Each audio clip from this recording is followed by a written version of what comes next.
Hello. Good afternoon. Welcome, everyone. Welcome. Hope you're all doing well. Welcome Ingridra. Welcome Marigold. Welcome Jam. Welcome Sheriff Ram. Thank you so much for subscribing for 7 months. My goodness. Welcome in. Thank you. Welcome Archibald.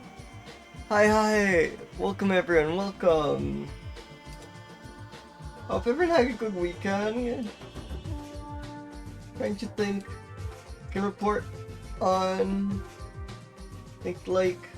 God, what day was that? Was that like Sunday? Tuesday? I'm off by like a ton. But yeah, Tuesday, I guess. I went out to Albany Bulb. I saw they had really cool place. If you're ever in the Bay Area, I strongly recommend you go to Albany Bulb.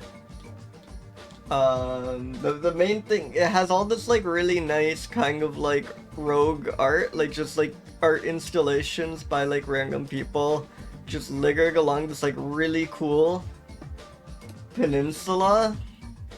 A lot of like, you know, found art, a lot of like trash art. That's like the name of the movement, right? I always feel so mean saying trash art, which is a style I absolutely love. I love seeing people like repurpose scrap metal and stuff into like really cool stuff. But yeah, that was really cool. I love it. I'm also still working on my Bergen flight skills. I'm like starting to get there.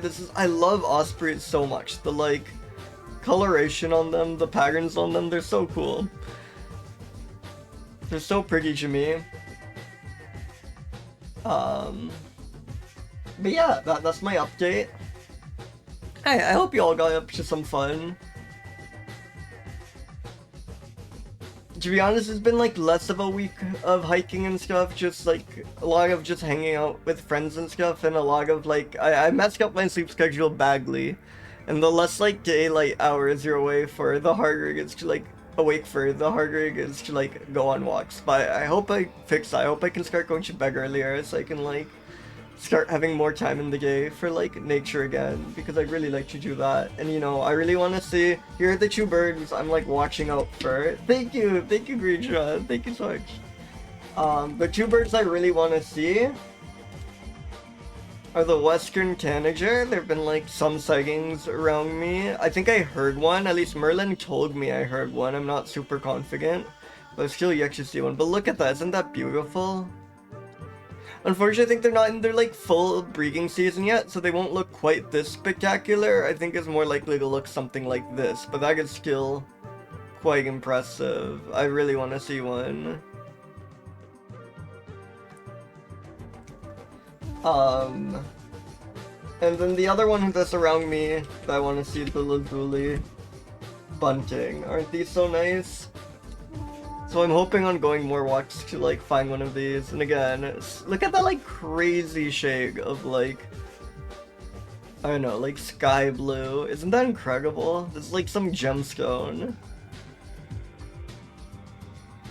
But yeah, as always, strongly recommend everyone go outside, look at the animals, try and figure out what they are.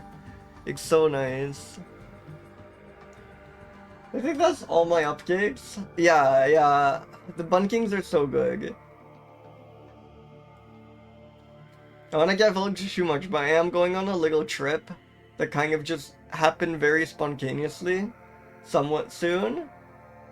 And I think there will be many birds there, and I'm extremely excited, and I'm thinking about just doing a stream where I like talk about the stuff I see, have a little like vacation slideshow. I think that could be kind of fun. At least I would enjoy it. I don't know if it make good stream content, but talking about critters. But yeah, let's spin some adjectives.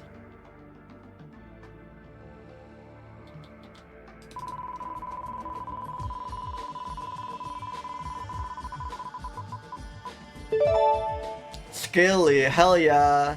That's tough, but there are armadillos. It's almost...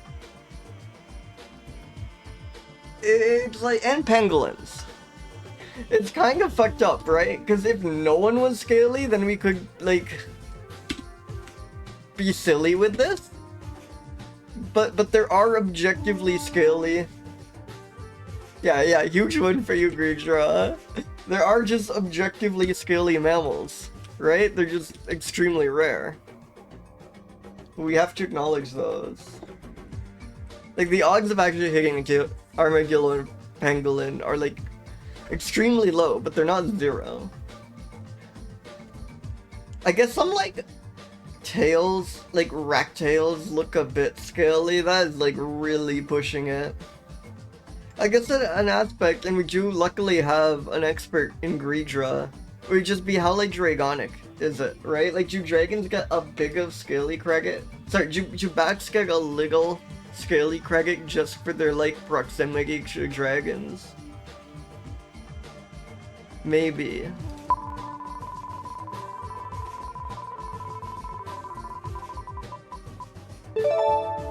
Swagalicious, a submission by Board Fan. Hell yeah. Okay, that's workable. Yeah, it's tough because they are furry. Like, objectively, but the problem is almost everyone's gonna be furry. I could just give everyone a 0 that's not an armadillo or pangolin, but that feels a little rough.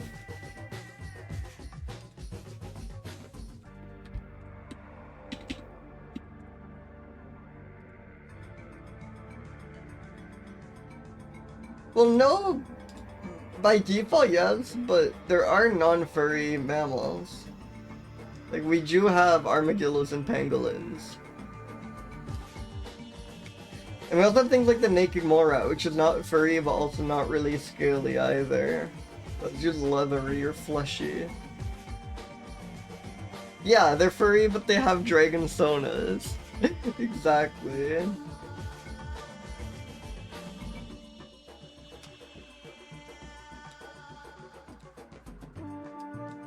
Alright, let's spin another adjective.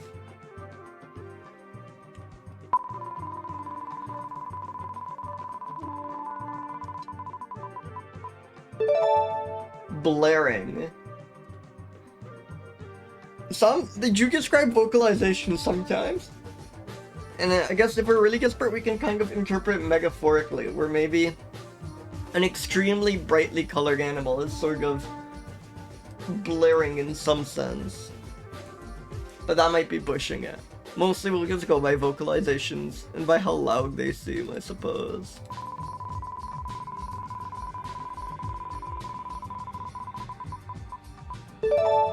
Funny.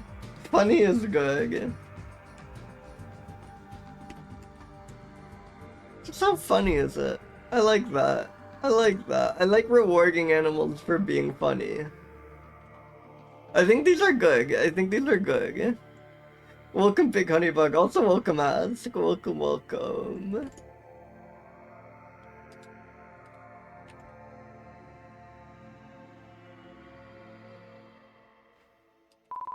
Let's roll the first mammal.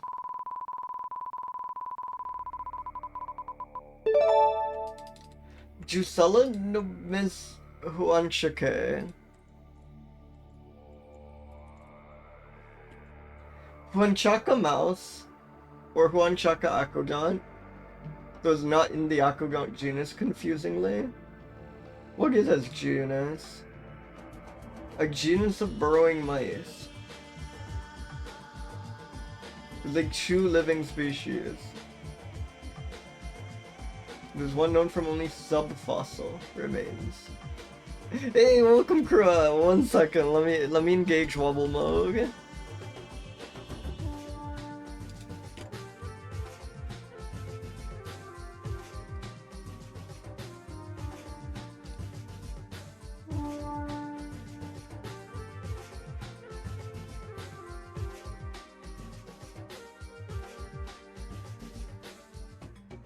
Return! Welcome, girl. Welcome. Hope you're having a good one. We are reviewing our first mammal of the day, the huanchaca mouse. It lives in wet tussocky Savannah. Tussock, is that like some sort of grass? Hell yeah. Oh, it's like a kind of... Yeah, it's a type of grass. But they're like clumpy grasses. Yeah, this stuff. Sure.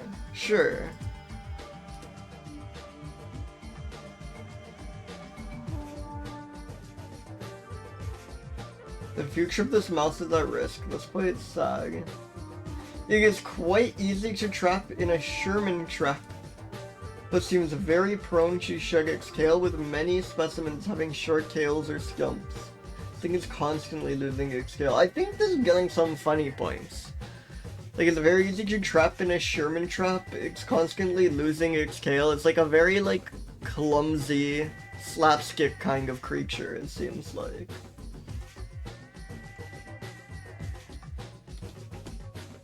No photos on Naturalist, shockingly.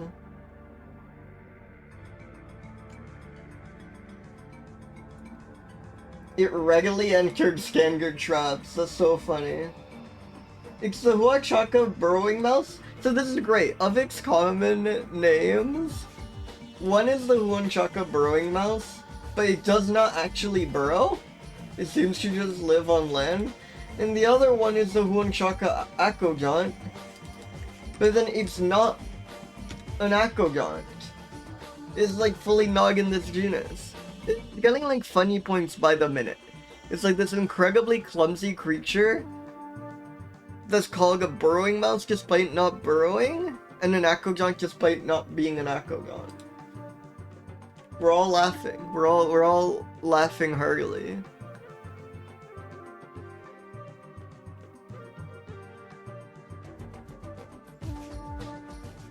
The type and single known specimen is the largest individual recorded for this genus.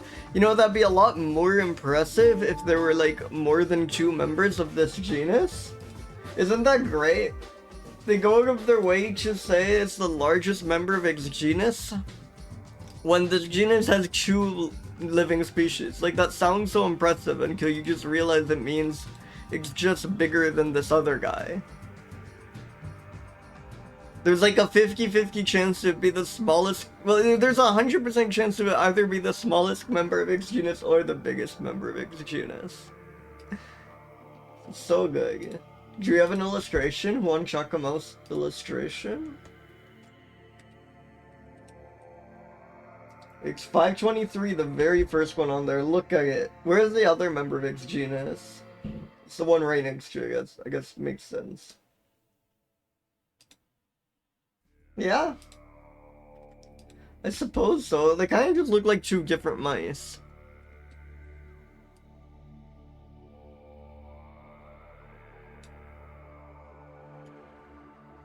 Alright, let's review.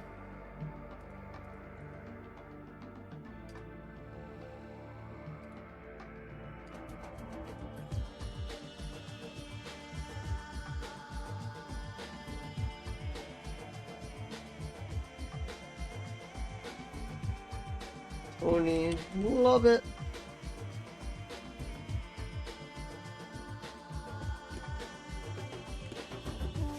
Huanchacae burrowing mouse. It doesn't look scaly at all. Well, I guess these like claws look kind of menacing in a way that I can kind of see against some sort of dragon type creature, but like if I had tail like this, that would get a tiny bit of scaly credit, you know? But no, its tail is furry as hell. I think just the claws give it like a 30, but that's kind of all it has going for it. Again, we're gonna be pretty generous with scaly points today, because as has been pointed out, mammals are not traditionally a scaly bunch. There are exceptions, but you know. Swagalicious? No, because like swagger, like specifically, that's like confidence, right? I love this creature, but it's like the least confident. Well, maybe it's always getting trapped in. I was gonna say it's the like least confidence inspiring thing ever because it's just always falling for the Sherman trap. So maybe that is actually a sign of overconfidence. This picture does not really give overconfident. I think I need a close-up, because when I imagine a moth, I know what their, like, wing texture is like. And I know, like, the shape of their body, but I've never seen, like, a close-up of a moth's body, or at least I can't conjure it. That's the only part that makes me think it has a chance of being scaly. Like this over here. That's some scaliness, right? No, it's still pretty fuzzy, actually. I thought maybe this would be more of a bug body, more of a carapace? For some reason I want to... You know the word carapace? I want to pronounce it like very Italian. Like I want to read this like this is a kind of cold cug and call it carapace. But there's no way this word is pronounced carapace. I guess really, I really think it should be pronounced carapace. You know, like I see this and I only hear in my head carapace. But sure, yeah, it is just carapace. Just much sadder. Oh, actually that makes sense, because I've seen some like macro photos of, what are they called? Lepidopters? Whatever like I've seen macro photos of butterflies. And on the wings, they do actually look kind of scaled, if you zoom in enough. Interesting. Okay, so maybe moths are scaly. But yeah, this thing looks terrifying. I love it, but I don't think it's swagalicious. Blaring... No, this thing looks extremely quiet. But it was pretty funny, I have to hand it. Sometimes called... Let's just go with the huanchacae mounts, because it's what Wikipedia calls it, and that seems to be the only insane one that makes this comment bigger. Huanchacae burrowing mounts. Does not. Oh, absolutely, yeah. Sometimes called the huanchacae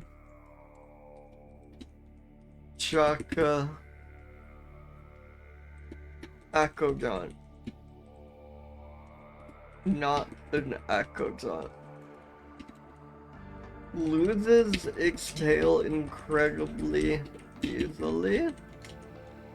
Very easy to capture. I think that's good. I think that's good.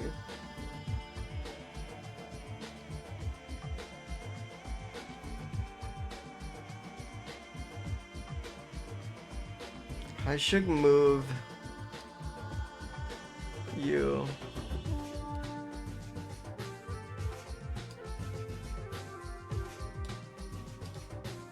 Maybe we could kind of... Oh, but that's gonna block. I have an idea. I have an idea. Here. Oh, whoops. For now, actually, maybe even just this.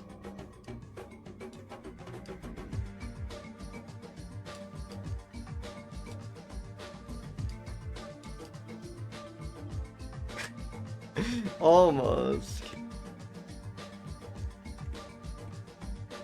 I think we can just have you like this, and you're probably actually okay. It's simple. It's simple actually. It's simple. We just swap you with Nurgle, the Nurgle swap, and we're all good.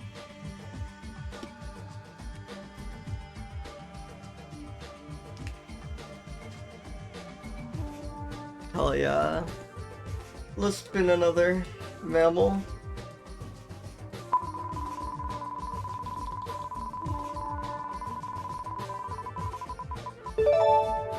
Cryptotis, gracilis. This is number 99, I believe.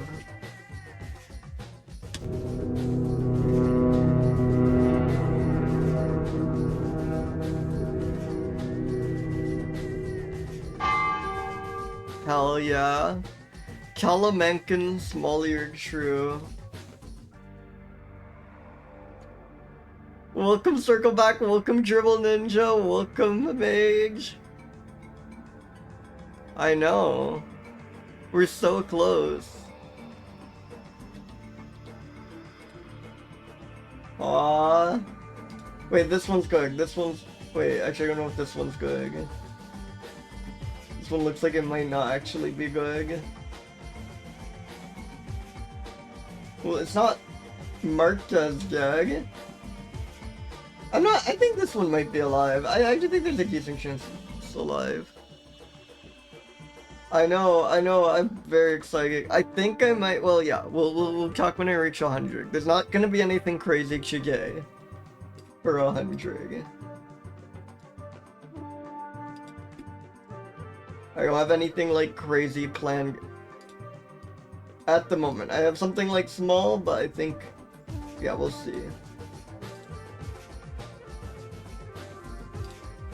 This image is by Dasha Robinson.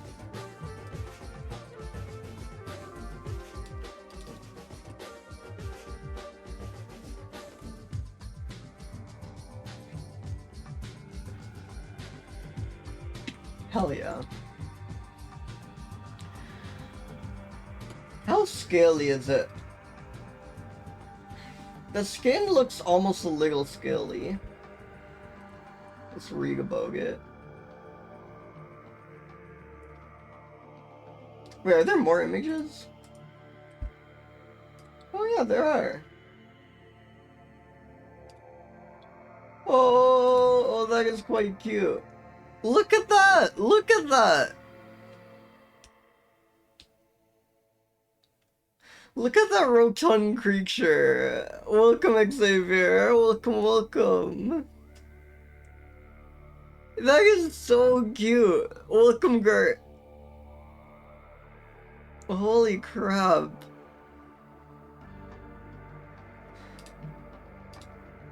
Actually, yeah, we're using this one. We're using this one for sure. Exclamation mark cat should do something. You're right. You're so right. Welcome, previous one character.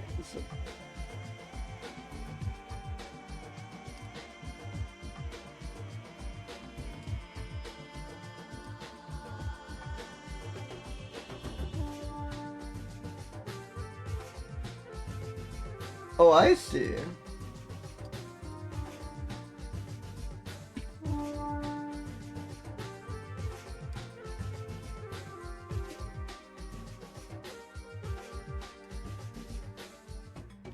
Exclamation mark gerbil, exclamation mark true.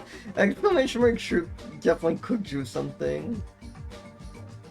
I actually think at some point that was gonna be the way I increment the counter, like I would type in exclamation mark true. I wonder if it's skill coding should do that.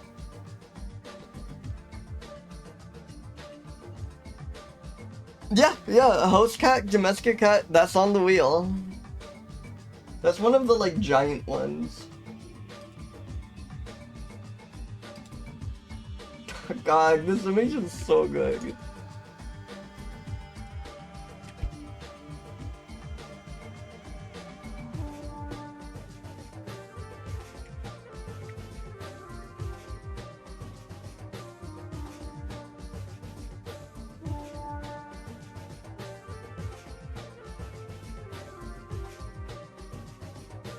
No, I do not. I'm like, I guess just being like a grad student with like postdocs ahead and so on, if I'm lucky, it's like very hard for me to like take care of a pet because I'm gonna like presumably be moving like I've already moved a bunch in the last few years and I'm presumably gonna move a lot more in the next few years. So like maybe if I ever get tenure, probably decades from now, then I might finally adopt a pet. I also really want fish. I love fish. I love marine animals. The only clue to this, well, I guess I talk about it quite often, but the only, like, I love mammals, but I'm never particularly a mammal person. There's just like random matters of convenience that make me pick mammals for the stream. Like, it was a really good number. It was like a really manageable number that wouldn't go by too fast. And mammals are extremely well documented. Like, every mammal has a Wikipedia article, or at least every mammal on this list does. As soon as you go to, like, marine life? Yeah, or like insects or something. It's just barely any species have like any meaningful documentation at all.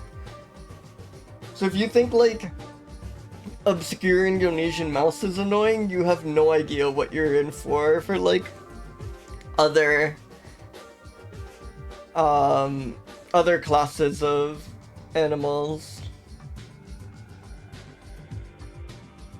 Birds are actually arguably better documented though.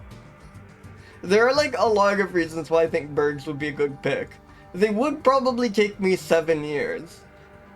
Cause I think at the pace I'm currently going, let's see, number of bird species.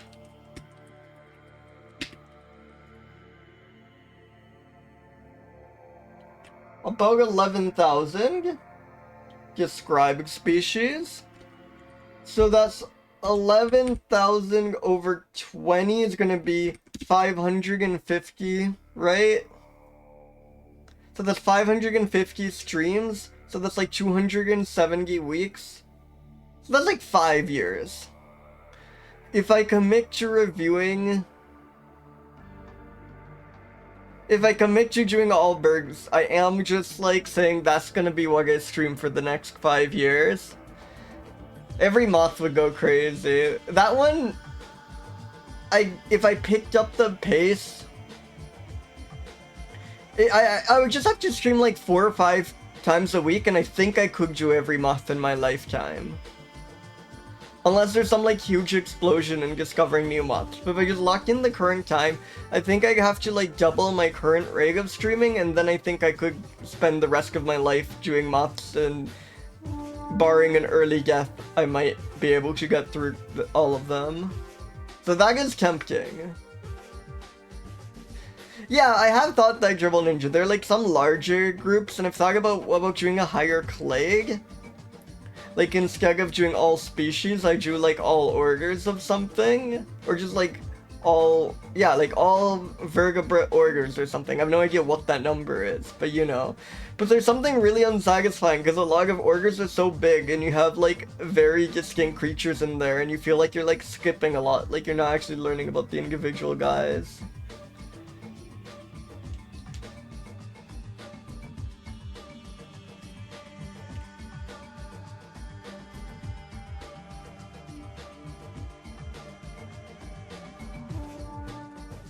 Is there like any information on this shrew? No specific information, but probably it's the usual shrew stuff, sure. Found in various natural reserves and parks. Somewhat protected. Skull is unusually narrow and elongated. I think it's mostly gonna be a vibes one. But the vibes are excellent here.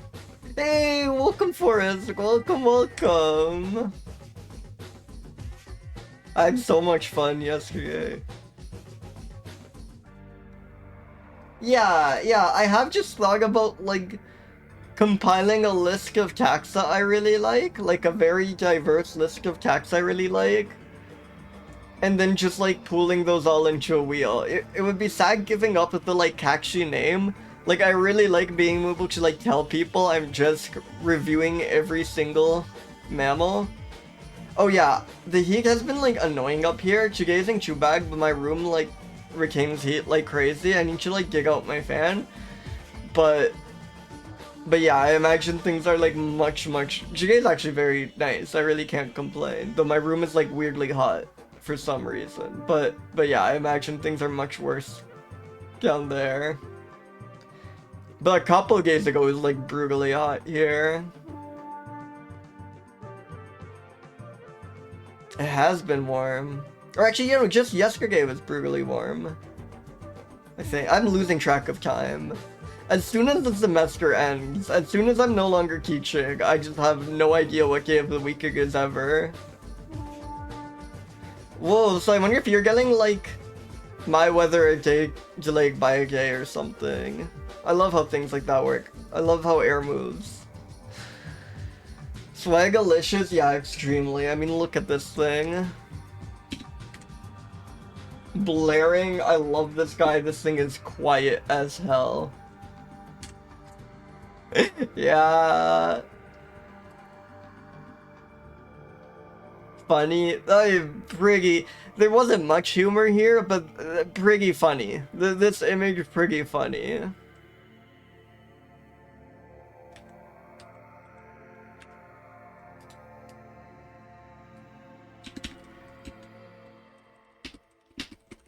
Really good shape.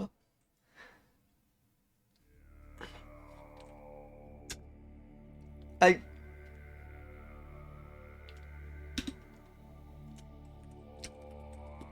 think that's it. Really good shape. See above.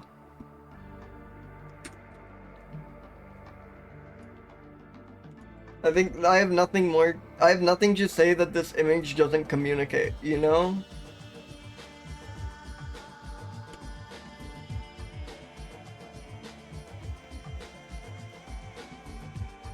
Let's spin another mammal.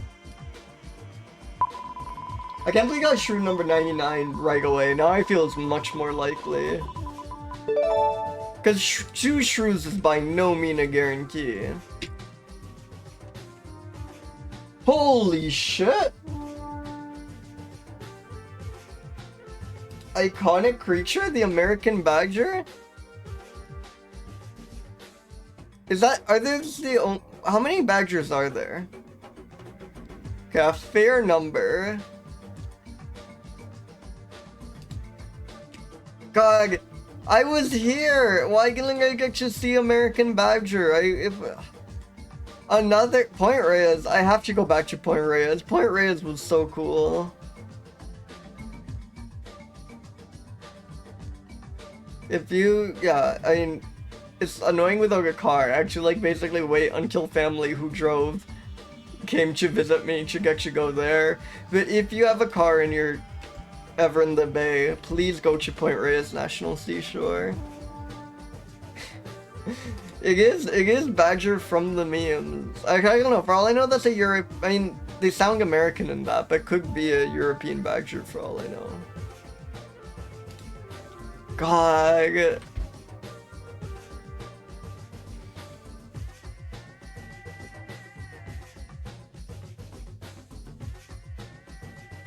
Yeah, there's some really good images in here.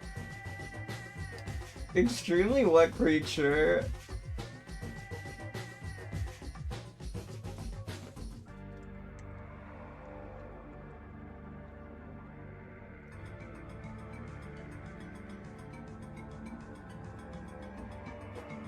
Fossorial carnivore, preys on pocket gophers, ground squirrels, moles, marmots, prairie dogs, pika, wood rats, kangaroo rats, deer mice, and voles.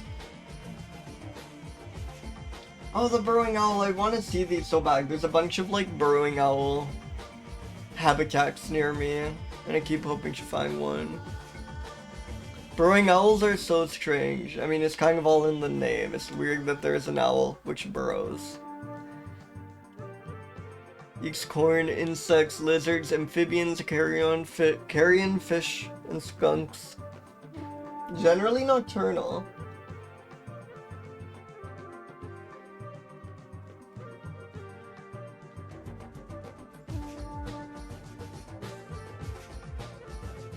They're born blind, furred, and helpless. Oh, I should disengage wobble mode. 1 second. 1 second.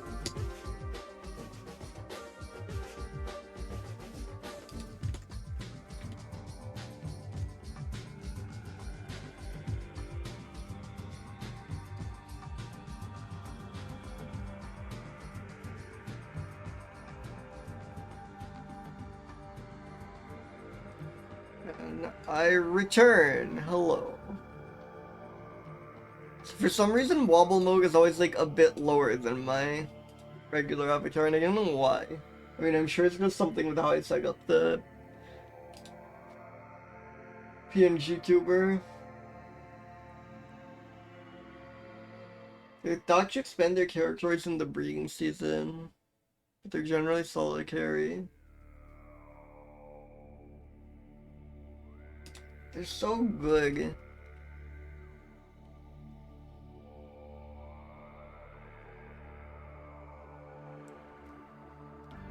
plant communities commonly found in treeless areas.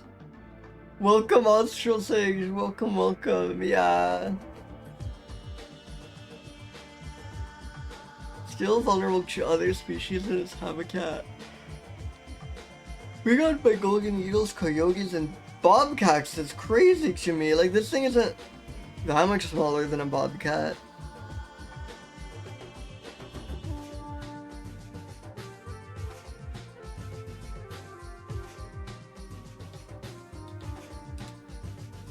Or sorry, bobcat. Sorry, wait. No, yeah. Yeah, bobcat. That is crazy. God, they're so cute. They're so. Look at them. Look at them.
Seeks the Colombian ground squirrel, the yellow-bellied marmot, the northern muskrat, the muskrat. Muskrats are like pretty big, right? Like that's pretty.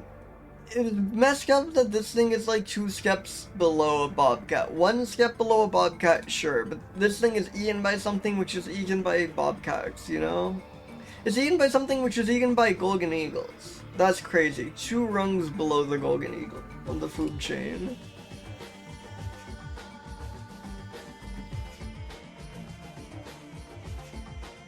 I wonder if the golden eagles are probably just only eating the children, right? In classic bird fashion. Scaly? No, right?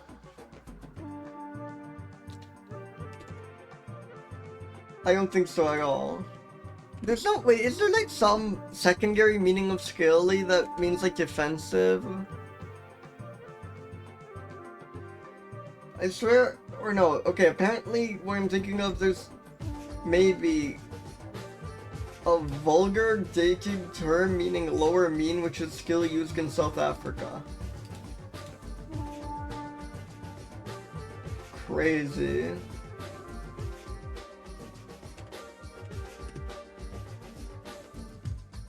But yeah, I don't think this thing is scaly. Ig is very much swagalicious. Blaring? Actually, you didn't say anything about their vocalizations?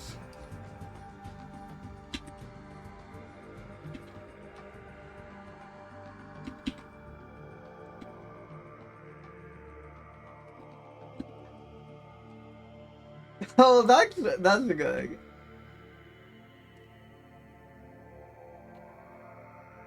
Let's try and find American badger specifically. I think this probably is.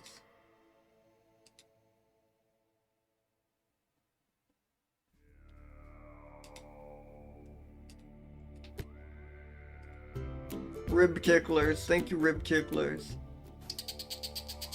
Newborn. What's happening here?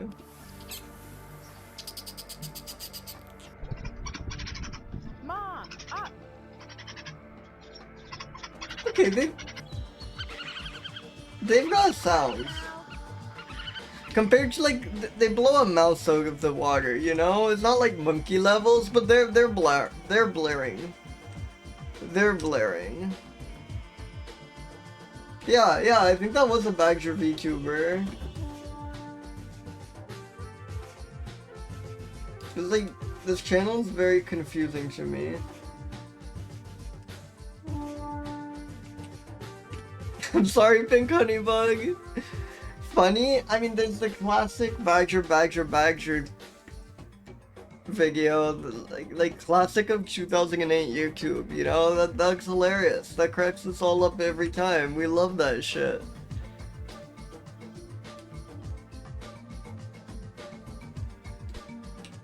Iconic creature. Eaten by eagles. Eats muskrats. Messed up that muskrats are 2 rungs below eagles in the food chain. Thank you for readers providing important context to this post. Thank you, Archibald. Do you have anything? I mean, it's American Badger, right?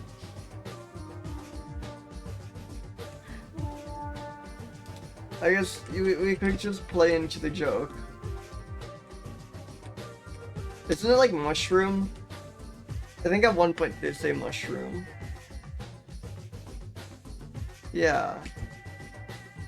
Sure. Strong, yeah, they say mushroom twice. That's right. Mushroom. Yeah. Welcome, Starchy friend. Welcome. And yeah, let's spin another mammal. Crazy start. We get the 99th shrew. This is coming back to me. Yeah.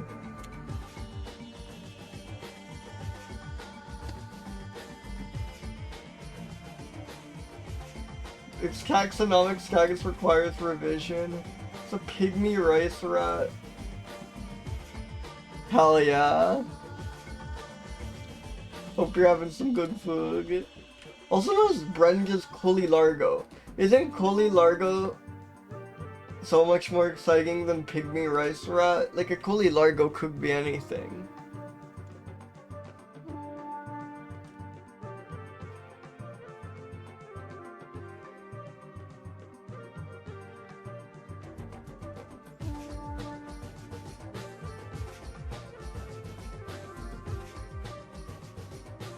Lots of like really crazy details about its bone shapes. Upper incisors are ungrooved and opposite to top. This is probably like very useful for actually identifying if the like dead rat in your backyard is this creature, but it's a long tail. I like that. How long is the tail? Okay, like considerably longer than Hexabagi. Like 1.3 times the Hexabagi length. That's good enough. Somewhat grizzled appearance is exciting. That's kind of an exciting way to describe any sort of rat.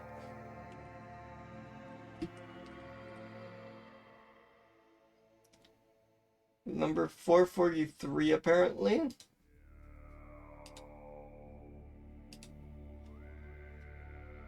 Would you concur that this is somewhat grizzled? I can kind of see it.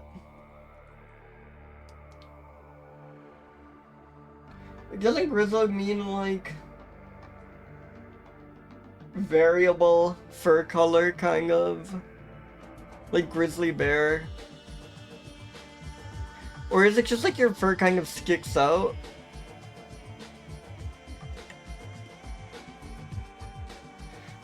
It's gotta be because like grizzled when you're talking of a person, I'm imagining someone's like unshaven, swaggy. It's just gray. That's crazy. Streaked or mixed with gray. That's yeah. So what's something about varying fur color? Yeah, because I always mention. I guess it's just with usage you only associate with like hardened, but literally just means somewhat gray, which makes sense, right? Because like the word gris. Like GRIS.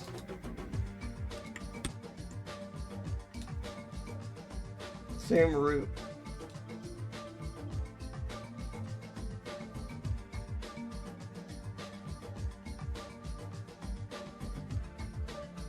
Gris, yeah.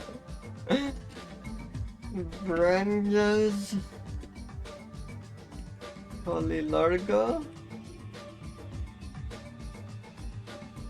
Really love it.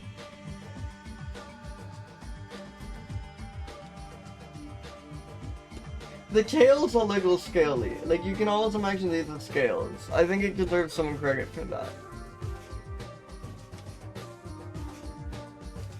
Kind of. The name is quite swagalicious. Oh, of course. Welcome, Olive. Welcome, welcome. Also, we're one shrew away, which is so crazy.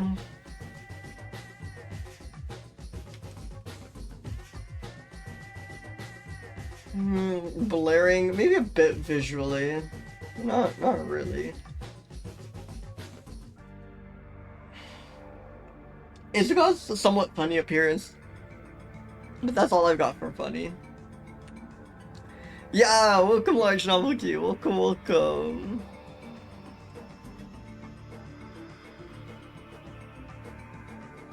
What you have for notes?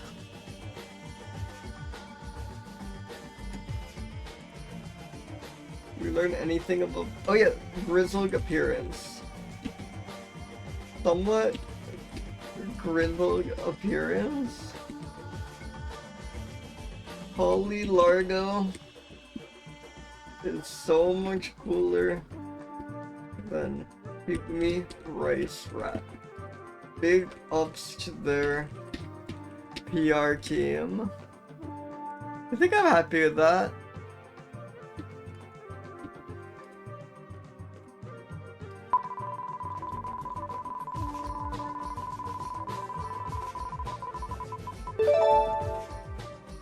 Brachyuromys? Ramirohitra, sure. The gregarious, always a great descriptor, short-tailed rat. Madagascar exclusive.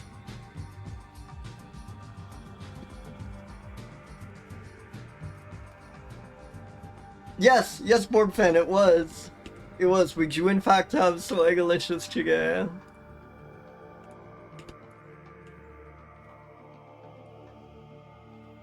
An excellent addition. Presumed to live in underground burrow systems.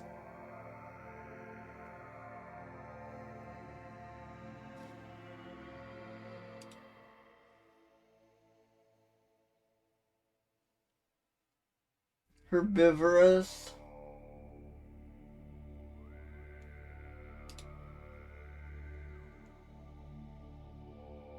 Whoa, this is a pretty crazy page.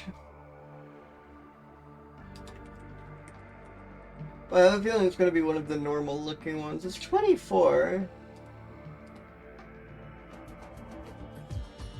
I mean, it's not crazy, but skins look a bit from other racks. It almost looks a bit voolish, like the ears are quite small.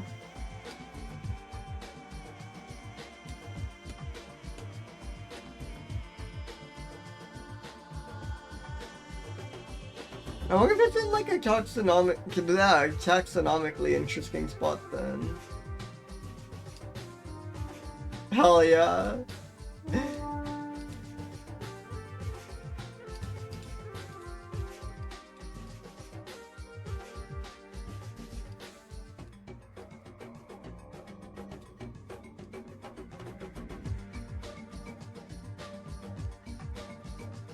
Gregarious short-tailed rat. The tail is fairly scaly. It's quite swagalicious. Like, look at that posture. And it's gregarious. They go up their way to call it gregarious. Blaring. The badger was fairly blaring. Otherwise, we've had some pretty quiet creatures. Again, if we get like a monkey, I think that really like breaks open the like ceiling of what we can accomplish with blaring. What is the loudest mammal? Might be human. Oh, the sperm whale. I guess that makes sense. I guess I don't really think of whales because their sounds are so low, but that makes a lot of sense. Okay, so this is who should keep a lookout for today if we trust the sperm whale, pistol shrimp. I guess we're not getting pit skull shrimp, but you know, whale, whale, whale, dolphin, dolphin, whale. Greater bulldog bat, that is insane. Over 140 decibels. Funny.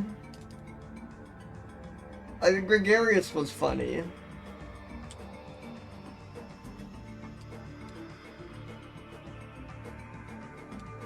Madagascar. Who is it? Oh, it's fucked up that we went from long-tailed into short-tailed, right? Wasn't Gert saying Cola Largo really literally means long-tailed? Long-tailed into short-tailed. Gregarious is an awesome descriptor.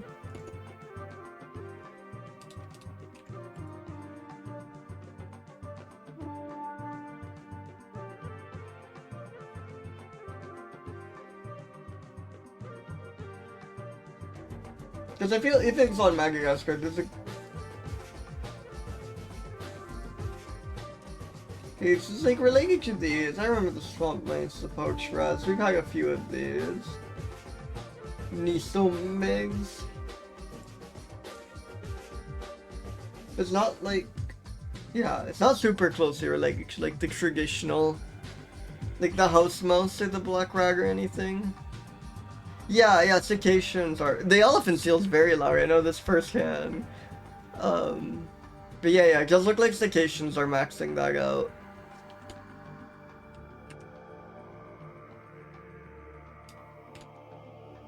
Doing gilly mammals? Holy shit.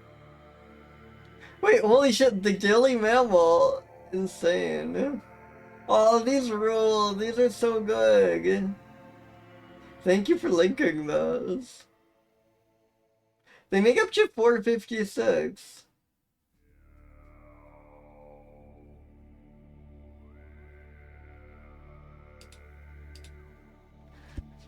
That's not bad.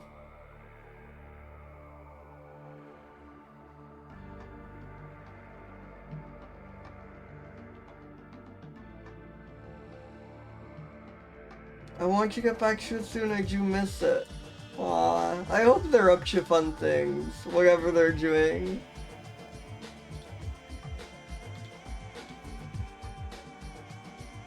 And it was even hard in 2011, because so many of my images come from the Handbook of the Mammals of the World. Like I think 3 of them today already, and that wasn't like fully published until like 2021. So again, I really lucked out with my timing of doing this. Because even just like 5 years ago, this would have been considerably harder. 10 years ago, definitely. Anyways, I think ags are about to start, so let's take a real quick ag break and I will see you all in a few minutes.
Hello!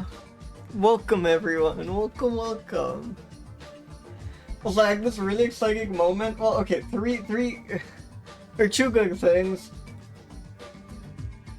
One is the Grand Ramirohitra, as I thought a second common name for it. Then I realized it's in French, so the grand as in big, which is a bit disappointing. I did for a second think it had another common name in English, so it's just the Grand Ramirohitra. Did you like its other English common name? Groll 3?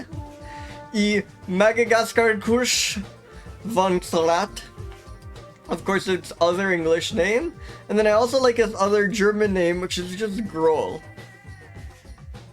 That's quite good, right? I think we should all call this a Groll. Also, there's no way they actually call this Groll in German, right? This has to just be like this thing, some crazy, weird transcription error. But I want to believe that they should just call this the Groll for some reason. Welcome, Thelon! Welcome!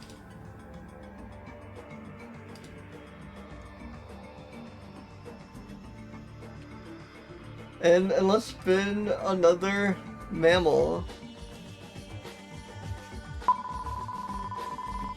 Yeah.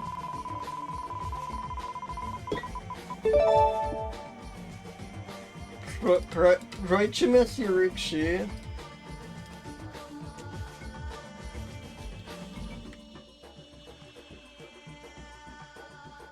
The Sucra spiny rat.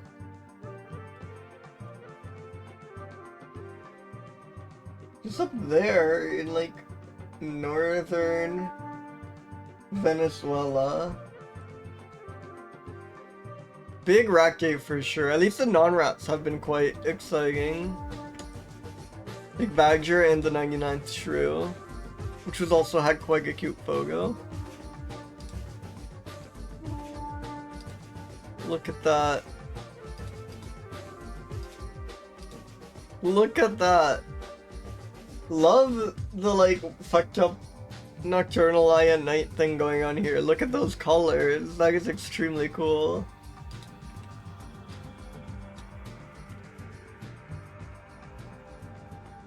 You can't hear?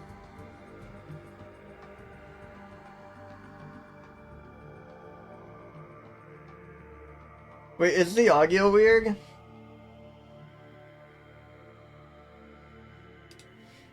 Yeah, I think that might be on your end. No worries, I've been there too.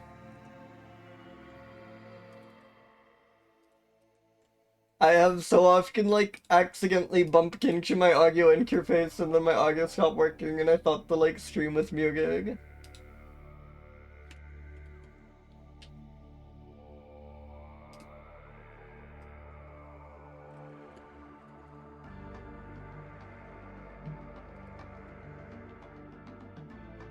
Oh, that's extremely strange. I appreciate you doing like due diligence like that. That is my classic trick for telling if like stream buffering is like on my end or not. Just opening a random other stream and seeing if it is also buffering. VV Orniche? I'm not sure if I'm familiar, but that sounds exciting. Oh, VV! I did not know VV's last name. Yes, wonderful addition.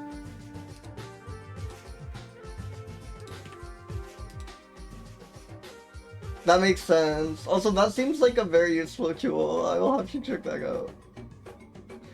I was simply too excited about products. You know, I was simply telling you to buy too many things. Like, I triggered the filter. Yeah, it's VV. Excellent addition.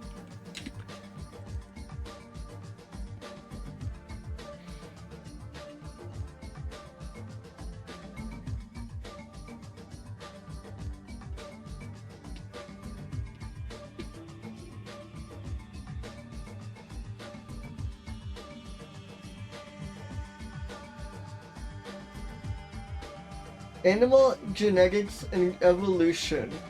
Junk the Heg. Doesn't it sound like some like postmodern novel or something? Like, I love this, like this whole these three concepts together are very nice. Animal genetics and evolution, junk the heg.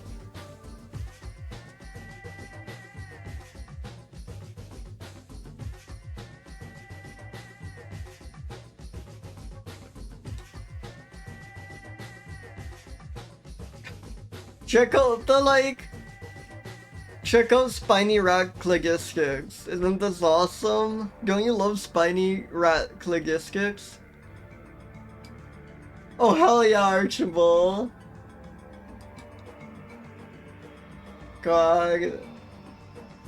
Awesome discovery. Where's Urichi? Wait, is Urichi not on here? Oh, I think Urichi isn't on this one. But I'm very excited for future daily mammal appearances.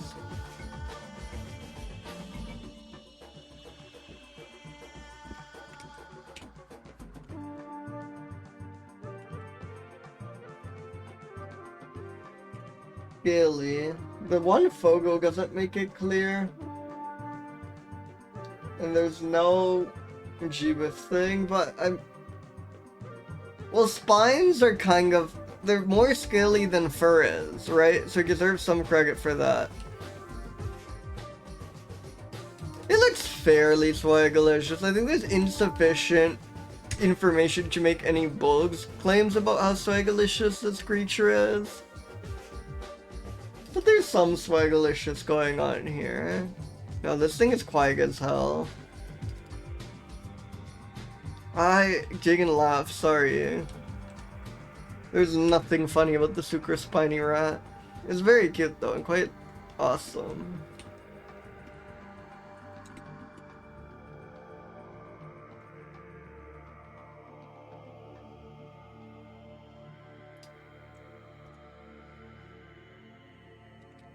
So comment 1, animal genetics and evolution, junk the heg.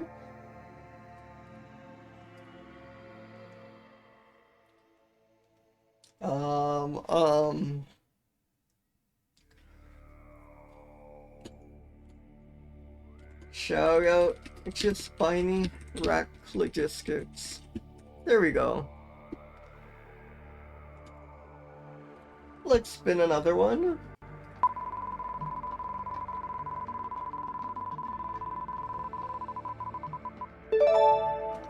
See Miri? Or you're steady.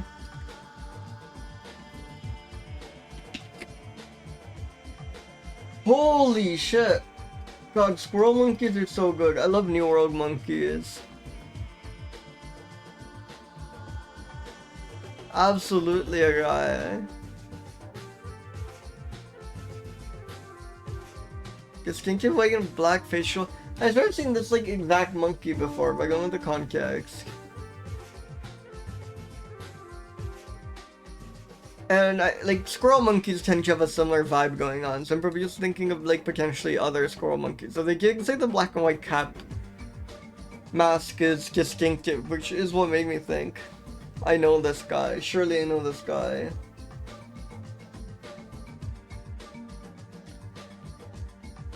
The Central American monkey is noisy.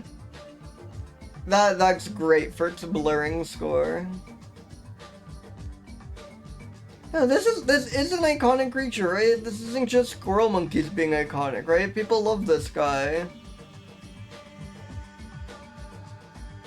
I've definitely seen this monkey before. Though, you know, it might just be other squirrel monkeys.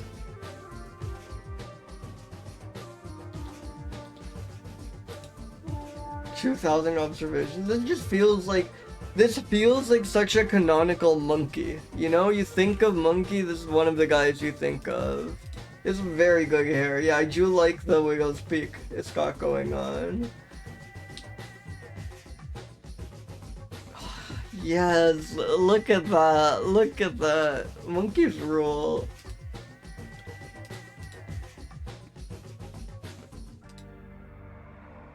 Monkeys rule, can I say?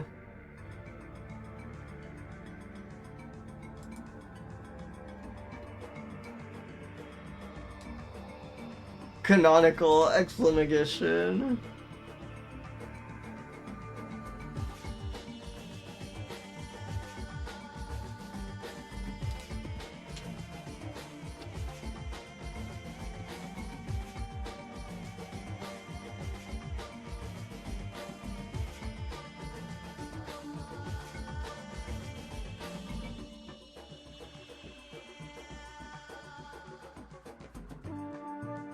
Canonical, excellent addition.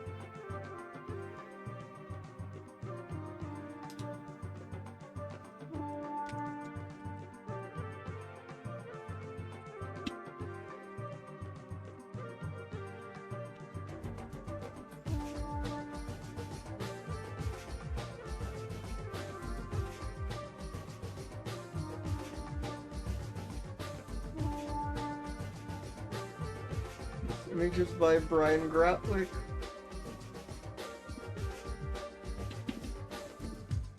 Oh, hell yeah.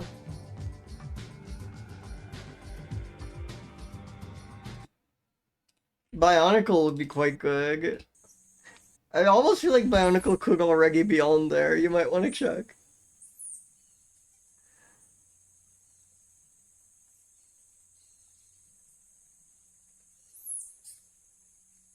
So good. I get why they're called squirrel monkeys, you know? It makes so much more sense when you see them in motion.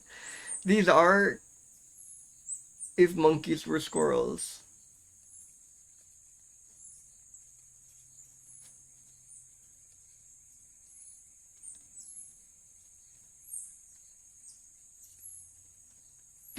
Hell yeah.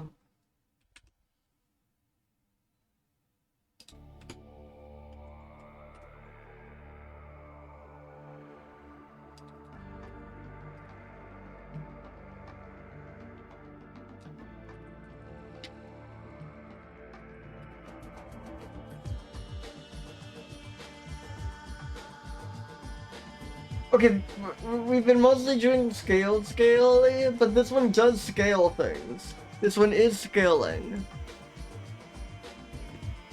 Extremely swagalicious. He was quite blaring. I mean, the one of the way to talk about how noisy this thing is. Funny, very funny. I mean, look at it. Look at it. Monkeys are funny. So I haven't even, like, read about this yet.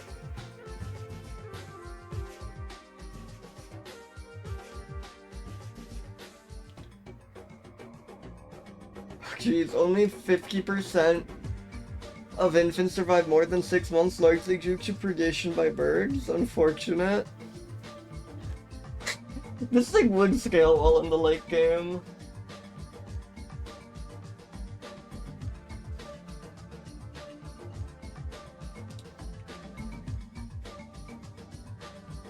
Oh, we're really good. Actually, let's just spend a minute looking at the photo gallery.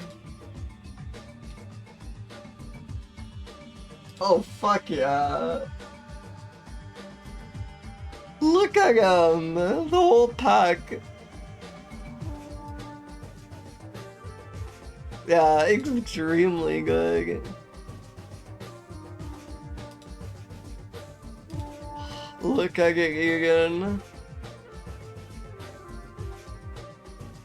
Huge shout out to Squirrel Monkey.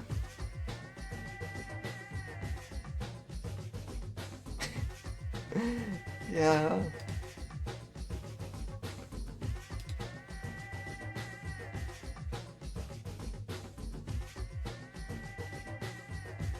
A whole flock of them in gig. Holy shit.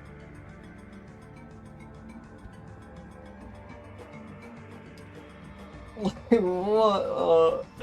God, that's really good. I wonder if my like birds in flight skills would translate to monkeys.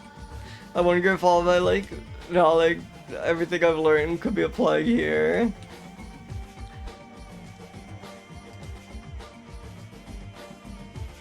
I need to go to Costa Rica. I've been once, like, I don't know, 10 years ago, and it was amazing. But I think I, like, enjoy a lot more now that I care much more about this kind of stuff.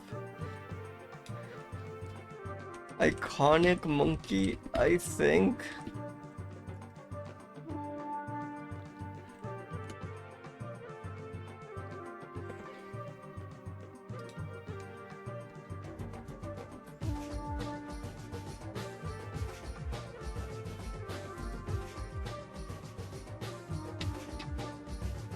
Half of the kids get eaten by birds.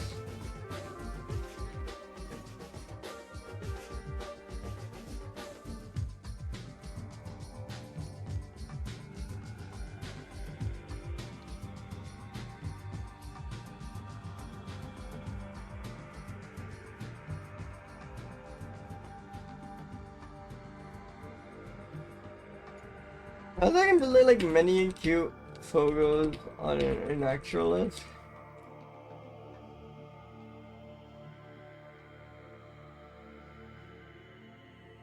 Whoa, the fruit-eating monkeys are smart because they need to know when the fruit is ripe. That's wonderful.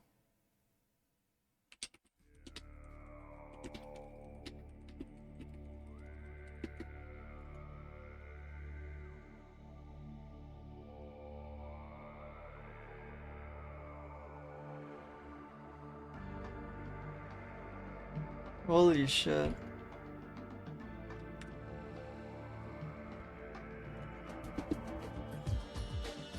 Alright, let's spin another.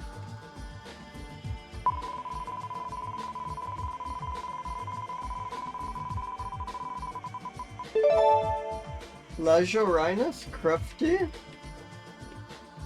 Rhinus always means like bat, right? Yeah. No! Holy shit, never mind? Oh my god? This is like we're 2/3 of the way through the wombats now? Yeah, no, it's funny. I saw a bat, and then I saw like pointy ears in the corner of my eyes and like the right colors, and I thought we genuinely had a bat for like a second. Crazy looking creature indeed. Total population was 113 individuals. Let me see, because I saw one of the hairy-nosed wombats in person. I might have photos. No, but it's a southern hairy-nosed wombat. Brutal.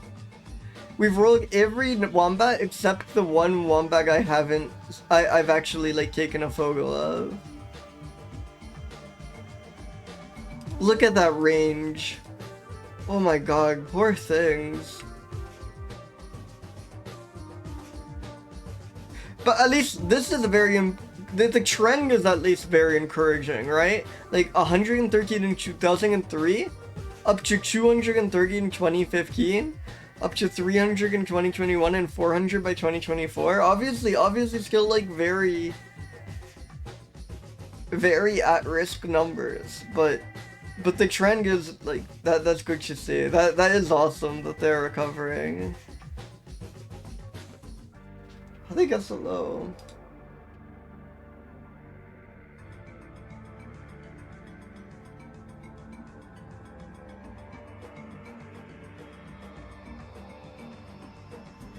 Yeah, once the population gets that low, it does like lead to like long-term risk of like genetic defects and stuff. Like population bottlenecks can be pretty bad.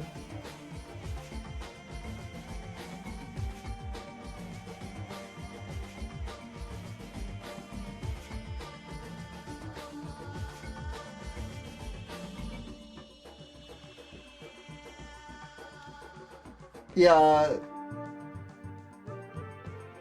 Culling by agriculturals, competition for food with introduced conferral species and predation. A small, highly localized population makes it especially vulnerable to natural disasters. Wild dogs are the primary predator.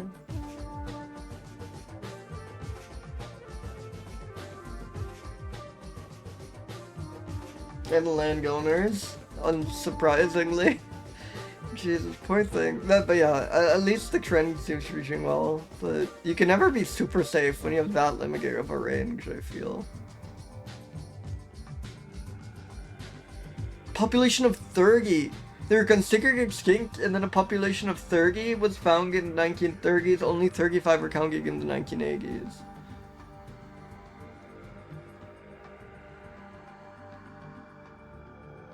The Wombat Foundation, hell yeah.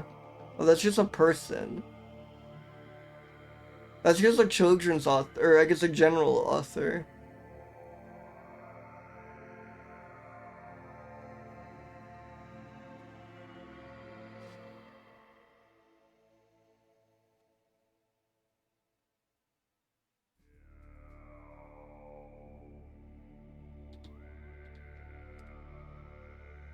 Oh, wombats! Sorry, all this talk. Let us not just forget how amazing wombats are. Look at that.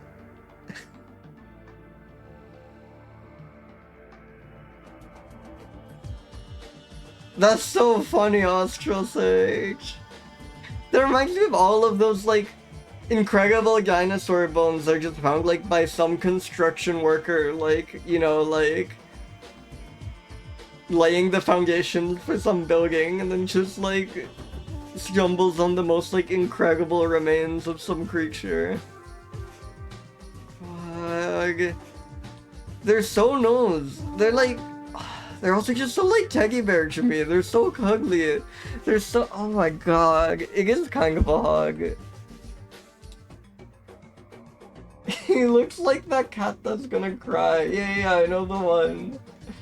Wait, one of these photos is especially like that.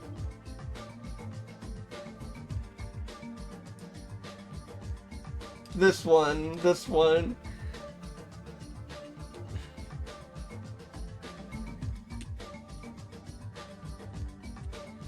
So awesome.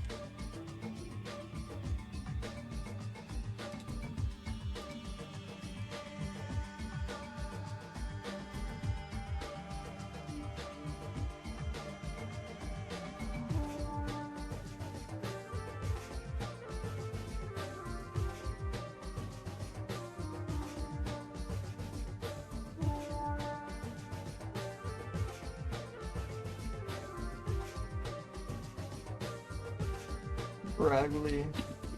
Okay, Hunter. Yeah, I think it just really depends a lot.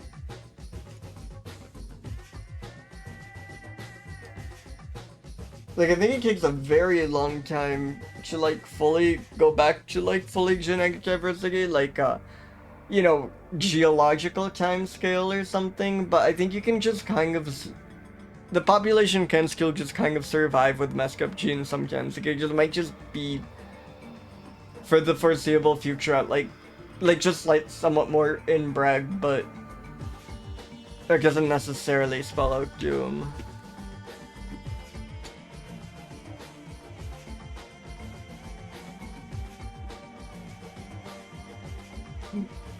Like, unfortunately, population genetic bottlenecks aren't that, like, extraordinarily rare, right? So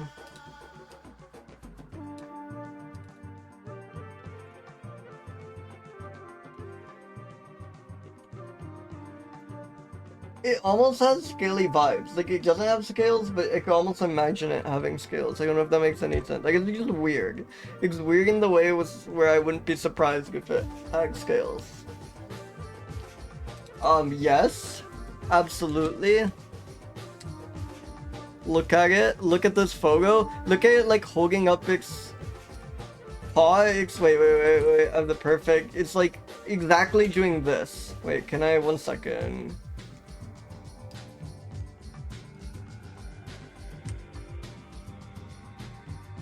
Yeah, there we go. Right? Like, it's exactly doing that. Well, not exactly, but it's basically doing that. Blaring? Wombat vocalizations.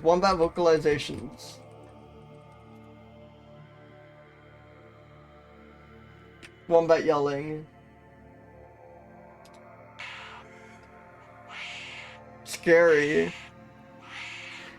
Hey, thank you, Lillian. Welcome. Thank you for the bits. Scary.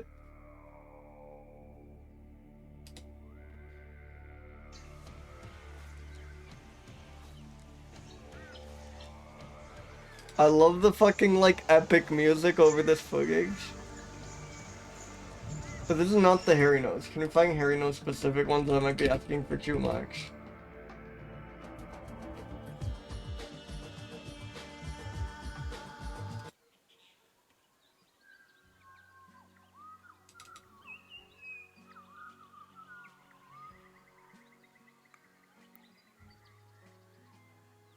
Hell yeah, awesome video. Hairy-nosed wombat.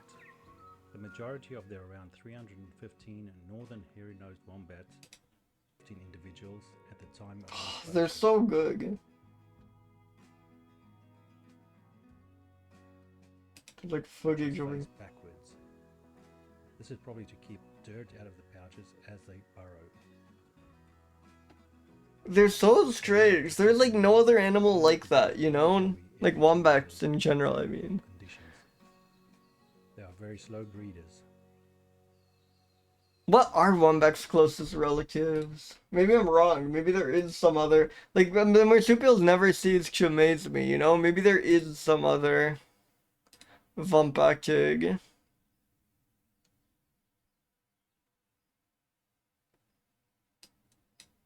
Or Vampaktoig. Koala? Oh, the thylacine is also closely related. You can see the resemblance. You can totally see the resemblance. They're both these like funny, blocky, gray, furry things, right? Like just in like body shape and like fur style, kind of. You can totally see it.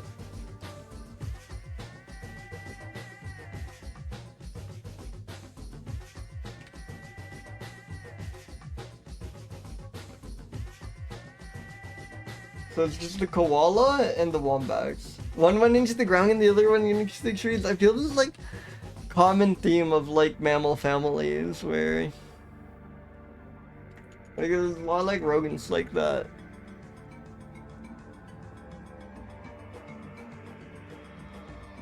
Kind of. They're making noise. They aren't the loudest ever, but still, like compared to a mouse or something. Funny. I mean.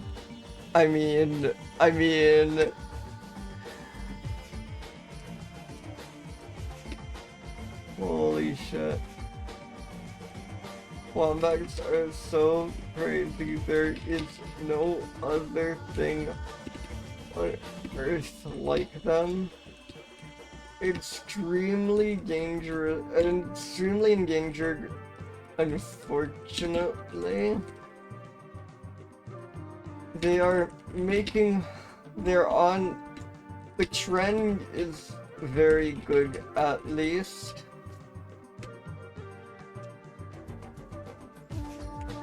Just like, look at that face. But we should read more about these.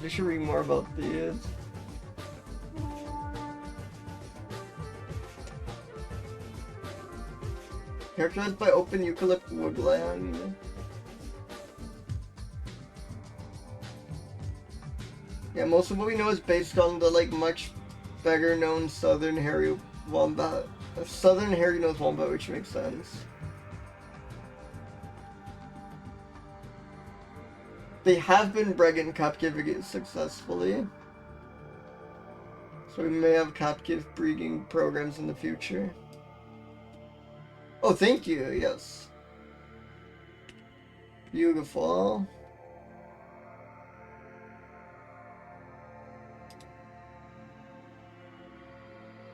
When wombats walk, their behinds sway from side to side. This feature, along with their large head and habits, such as curling up to rest on their sides, or sitting on their haunches with their forepaws folding in front. Wait, hold on. Yes?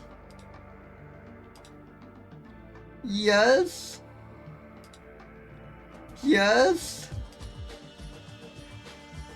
Makes wombats appear slow and clumsy. However, appearances are deceptive. Wombats can move up to 40 kilometers per hour. Can we run into this? Weren't we talking about how, like, last time we rode a wombat, we were talking about, like, goofy and slow they looked, and then we learned that they move 40 kilometers per hour.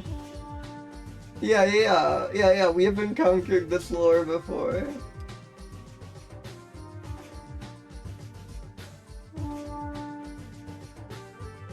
Wow. Yeah, we saw one chasing down a car, that's right. The largest wombat.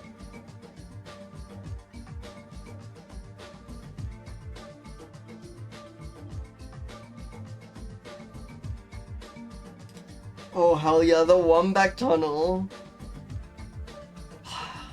Fuck. Wow.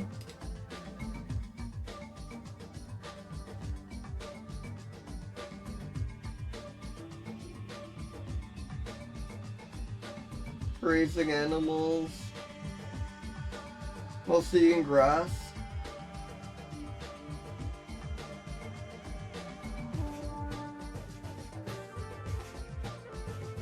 Their teeth grow their whole life.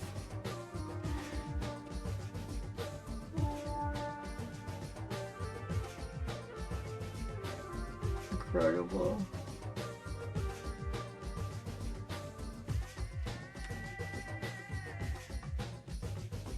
Extremely good. Let's spin a mammal.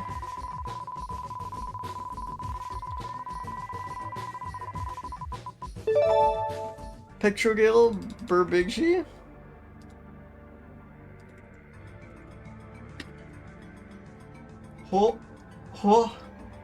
Monjon, the smallest species of rock wallaby? Oh my god!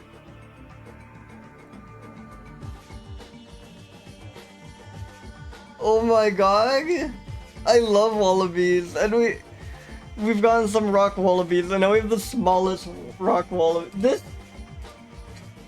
like, come on! Look at this! Unbelievably delightful. Don't you think they should be like? This is like an 1890s illustration, and they should be wearing bow ties. This is so Harold hair. Right? Like, thank you. Like, don't these look like they belong in one of these?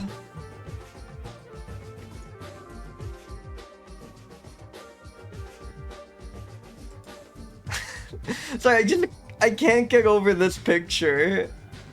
This is so delightful. They're so dapper.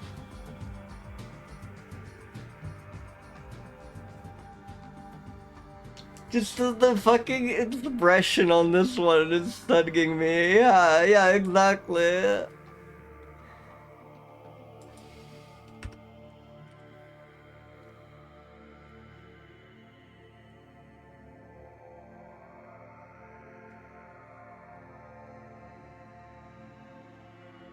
It's the smallest macropod.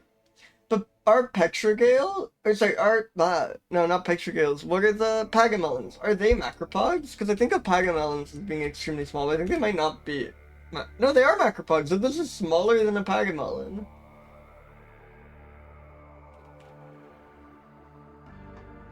Oh, no, sorry, it's just... I just hallucinated that. I cannot say that at all. It is not the smallest macropod. Now, the smallest macropod has to be a Pagamelon, right? Surely.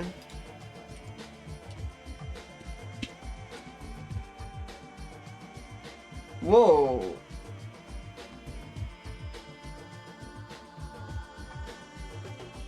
Yeah. No, sorry, I just like fully misread it. The Kamar Wallaby, which I'm like intentionally not looking at because that's spoiler, is the smallest one, around the size of a rabbit. That's extremely exciting. I mean, I think of Pagamelons already being that small.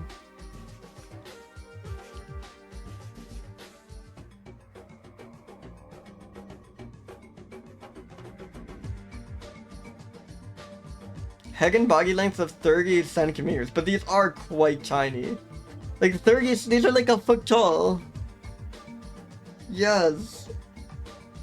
God, I want to pet one so bad.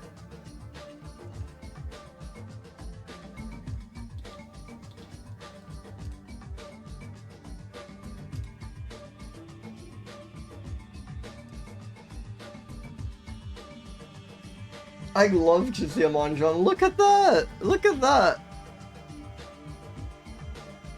The tails are so good, like especially here, the way it like bristles up at the end.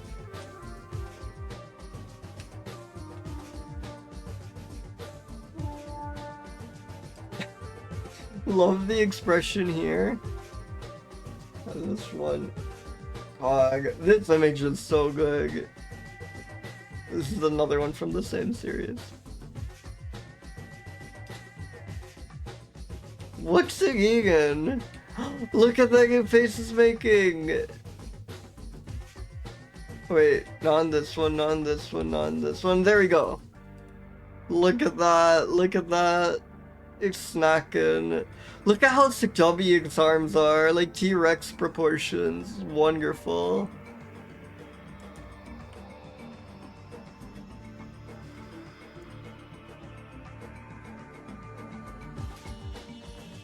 Yes. Just eating a leaf, yeah.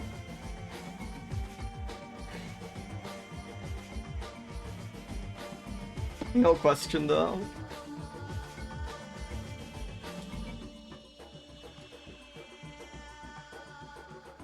I know, they're in so good shape. Two just like excellently shaped marsupials in a row.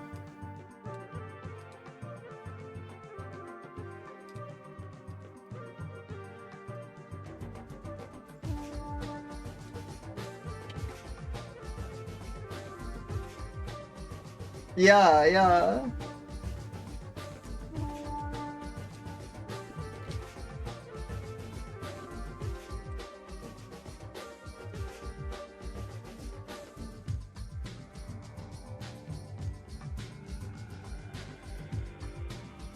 I love them. They're not scaly, however. I'm going up to two. No, I feel it's just not scaly. It's wombat. I can't give it more or less. Blaring. All the kangaroos I was seeing in Australia were very quiet. Maybe they were just like chill like that.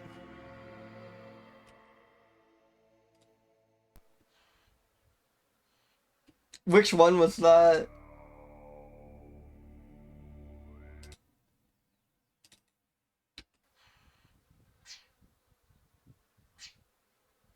Sounds like it's sneezing. That's good. I'm a little moth.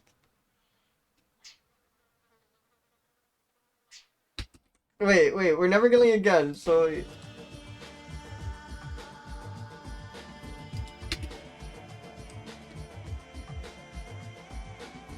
Oh yes, I remember this guy is so cute! Yes. Wait, can I pull it off?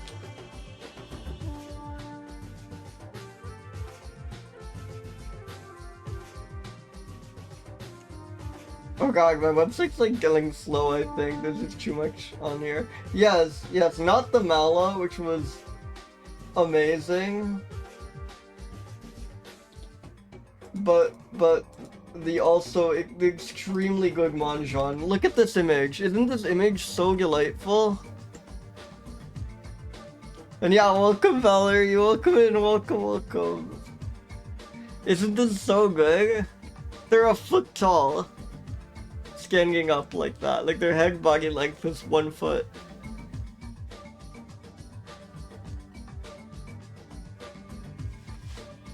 Manjan. God, I love them so. I love them so. Kangaroo before acquiring super mushroom, exactly. Yeah. I did not know Mammals do jazz hands. I think I missed them entirely.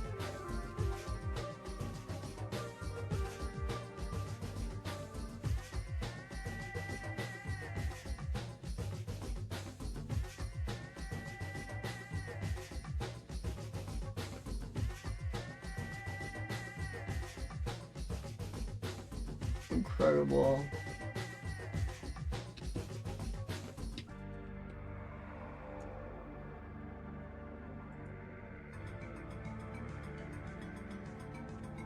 Hi, that is beautiful.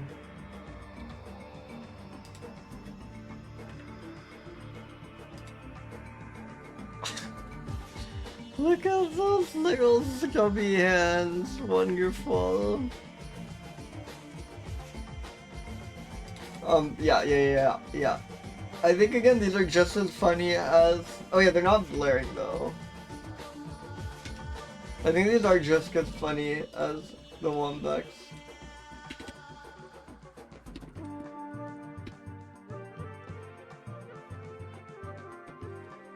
Yeah. I've been saying that smallest rock wallaby is a foot tall.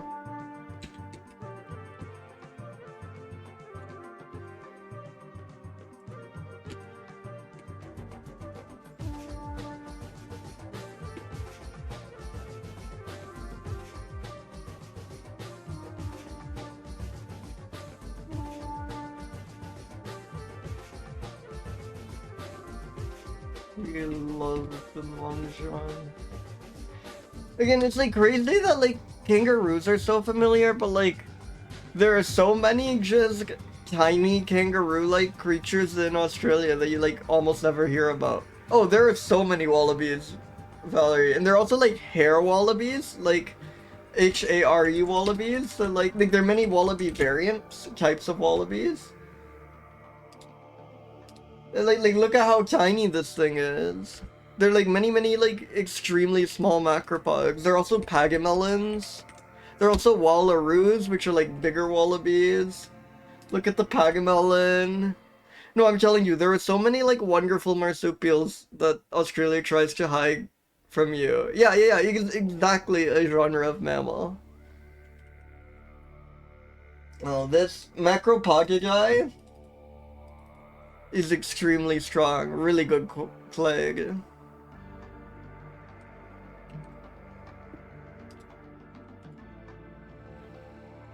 Hey, welcome Kisigi. So we're at 1233 at the start of the stream. We've rolled 9 since, so like 1240 something. 1242, I think. Yeah, that is kind of true. And welcome Kisigi.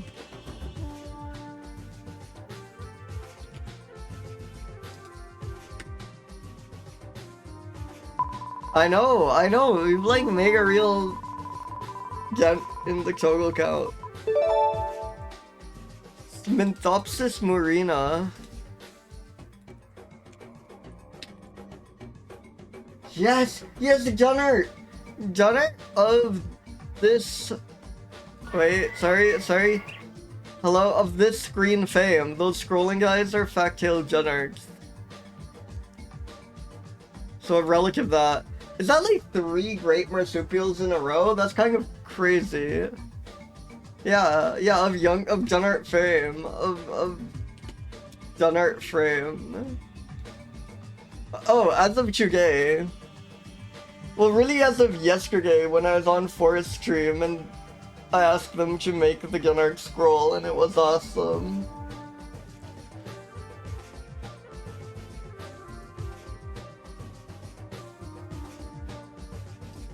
But this is kind of the mortal enemy of the fact-tailed Junnart, right? This is the slender-tailed Junnart, also known as the common Junnart. Junnart moment, welcome Akumi, good to see you.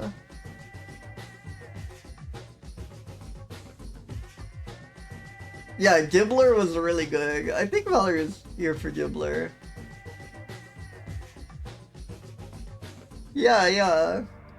Yeah, I thought you were. Gibbler was awesome.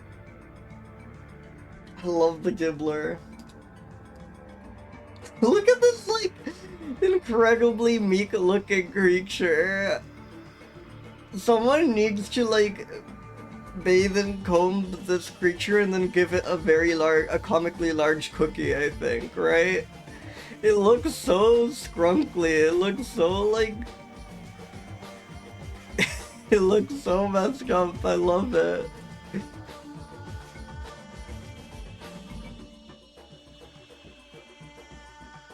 Preference for beagles and moths. Yeah, absolutely. This is the meekest thing. This will inherit the earth.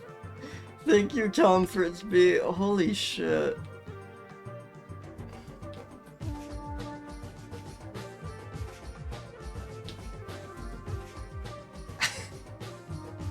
Yes, exactly. Oh my god. Oh my god. Look at that.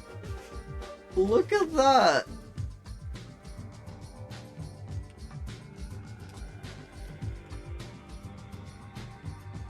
Yes! Yes! The classic Genart position. They're always screaming. Genarchs are always like howling. It's great.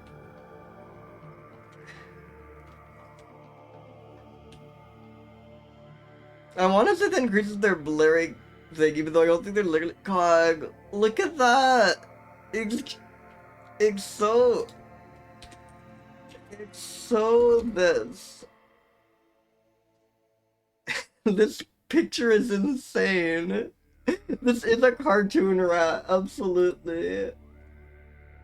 Look at that legging, too. Why is it always like this? How is every Fogo like this? They just are that. This is not a real creature, absolutely.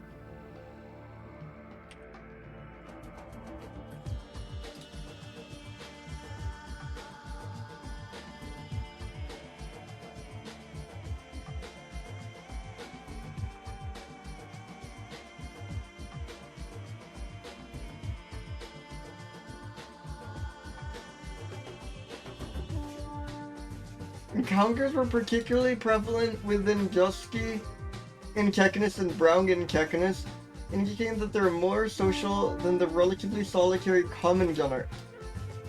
Perhaps unsurprisingly, the smaller competitor, the common Genart, avoiding the larger brown Antechinus. This thing is so shy. Yeah, wait, let me get the... Wait, oh no, I love you, but it's not your time anymore. No, the cute, people love, yeah. Just in the Tupperware is very good.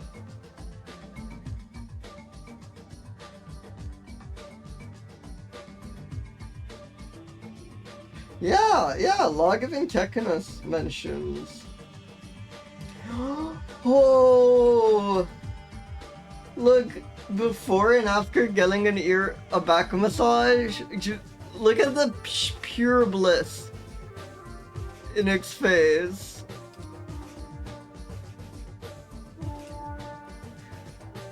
One, two, three. Oh my god. Wait. I love the slender tailed Genart so much. They love it. Yeah. Oh my god.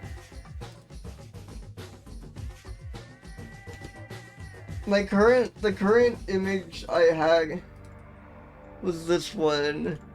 Which is extremely good. But this one is so tempting.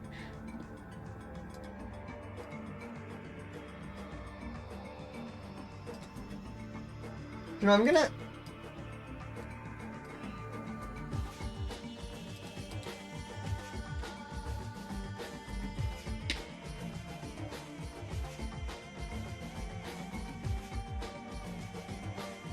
I'm almost tempted. Oh, you know, I'm just gonna.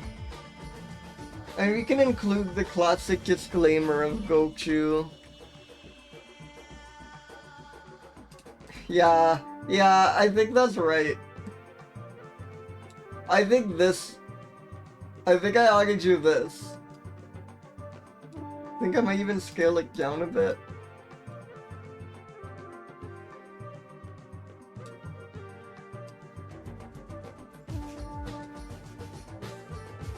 I think they've earned full image status.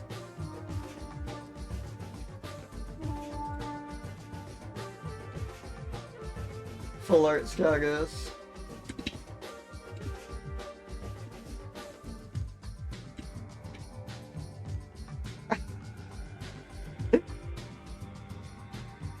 That is a really good pair of chat messages right there.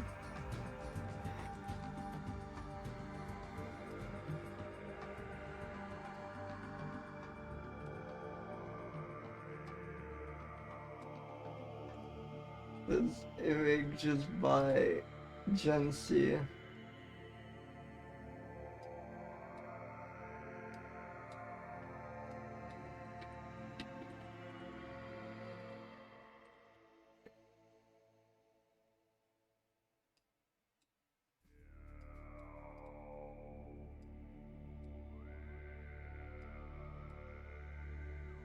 You could totally just slip one in your pocket. Could you imagine? Yeah, I'm imagining like your shirt pocket, like you know the classic thing people do, the like sugar gliders of like carrying them around in their shirt pocket and they're like peeking out of there.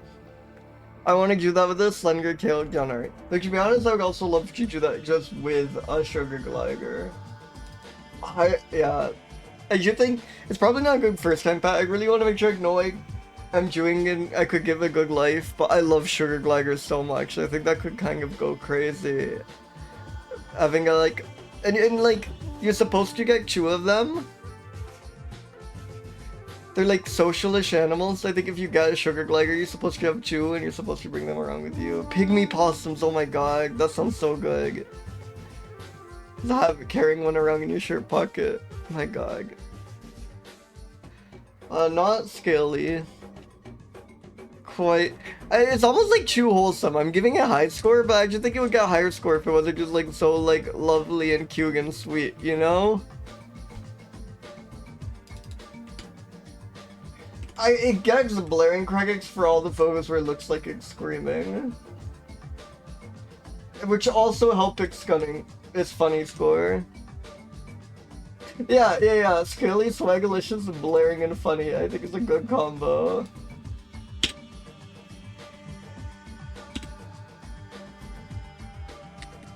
Okay, note number 1 is baby.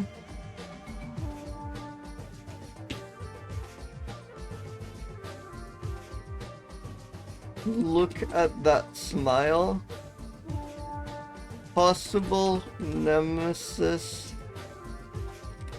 of the back-tailed donut. Every photo is so good. World's most photogenic creature. I think this is a little more readable. I don't know if that helped. But there we go. Fat-tailed gunner.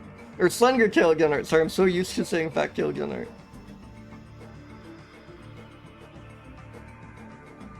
Oh, and just so people can see the photo. The image crate isn't there. It's just currently being covered up by silvery marmoset, aka ears.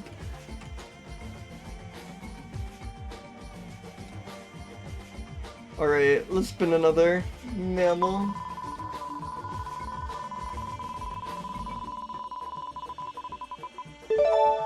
Myotis formosus. So these are the mouse-eared bats. This is the Formosan mouse-eared bat, or maybe Formosa's like Taiwan, right? Is this the Taiwanese mouse-eared bat? That's my final guess. No, not even close. Hodgson's bat. Wait, they never actually... The genus Myotis is called the mouse-eared bats, but then they very rarely actually call the bats themselves mouse-eared bats. Which I kind of, like, we have too much common name word bloat. I kind of appreciate that they don't always, and they normally just call them bats. They don't feel compelled to throw in all those words.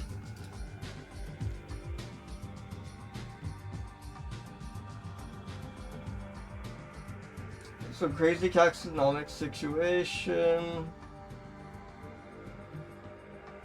Classic microbat behavior, uses echolocations to find bugs. Yeah, every mammal with being a mononym would be amazing. Even a duonym I'd take. I feel like you could get away with calling every bat the something bat, right? We have too many long-footed, slender-tailed bats, you know? Like, surely you need 2 words at most. I love the mononym with 1. If we can get every bat its own, every mammal its own mononym, I'd be delighted, but...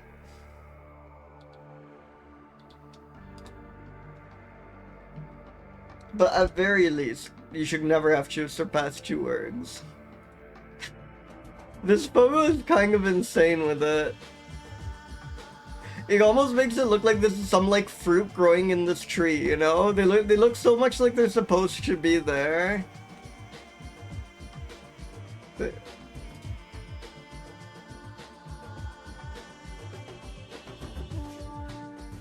Look at this strange frog.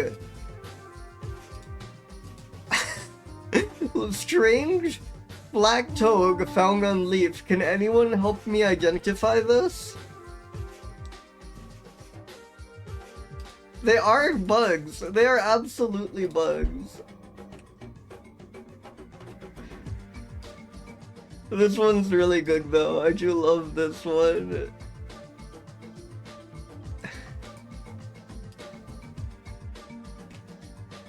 Yeah, yeah. Oh my god. Look at it, the peaker. The peaker.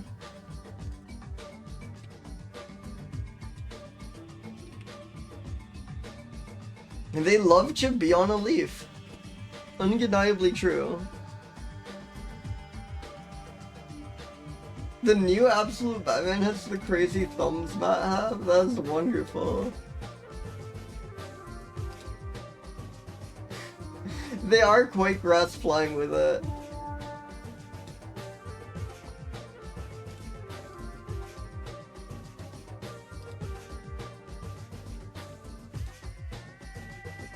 Oh, that's great. That's great.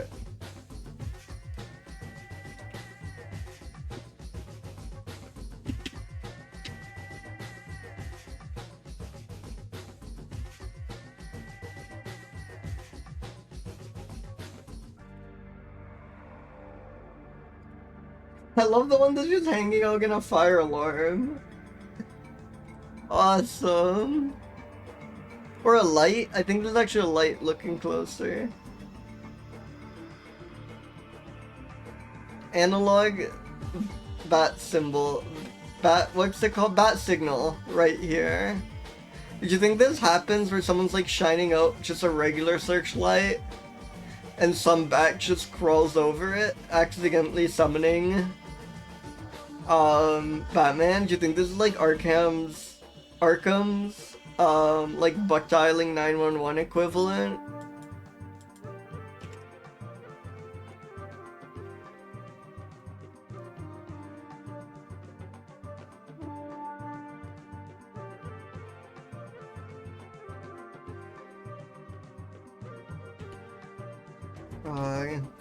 Look at it. Again, like there is something kind of reptile with this one. I think this one is scaly, like purely in metaphorical terms. It's also climbing shit. Extremely swagalicious, this image especially. It is echolocation, it is constantly screaming, and some bats are very loud. I don't know how loud this one is. Actually, I might say, it always has this like weird echolocation information that I ignore, but maybe the one time I actually care, it's not gonna show up. Well, it gives you the pitch, but not the amplitude, which I guess makes sense. I think we hit 246 twice, both with one with a wombat and one with a really good wallaby.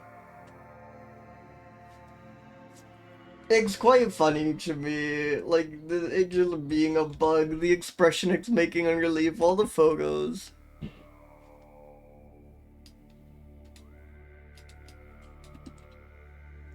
Yeah, I absolutely agree, grass flying.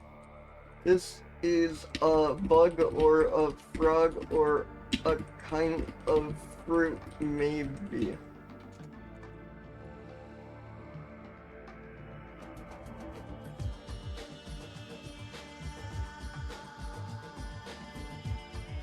Leaf linger. Oh yeah, no, there's no risk involved in opening Facebook on this browser instance. Yes, Formosan Golgenback's home. I would love to go to Formosan Golgenback's home. I would love to take a Formosan Golgenback tour. Gorgeous. Lovely. I think that's good. Anyways, I think an egg break is a bocha skirt. Hell yeah. Yeah, good. I never really stopped to think of what FM sweep means. It's doing frequency modulation. It's an awesome synthesizer. But they're always FM sweep. Like, they're always FM sweeps, I swear. Like, I see that all the time. That seems to be the default mode. I've never really stopped to think about it, but yeah, it's quite fun. It makes sense, though, like, that it just, like, I think... So there's this... Sorry, I'm gonna go on, like, a tangent. I have, like, 1 minute till Ag start playing, but, like, really quickly. People, like, make real reverb VS keys. Like, they make reverb VS keys based on actual locations, and they try to, like, perfectly model how, like, one particular cathedral reverberates sound. And the way they do that is by playing an FM sweep. Like, by playing something that just goes from, like, low to high and just sweeps over a range of frequencies. And I guess that, like... Somehow to understand how a place reverberates, you want to hear how it reverberates every single frequency. So it kind of makes a ton of sense for that to be how you do echolocation, right? You're kind of trying to do the same thing. You want to know how, like, everything reverberates to get, like, the best idea of the room around you. And Ags are about to start, but that is wonderful.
Hello!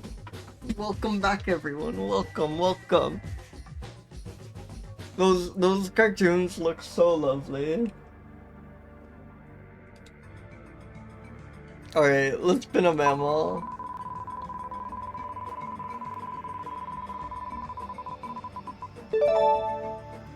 Bdeogale? Excuse me?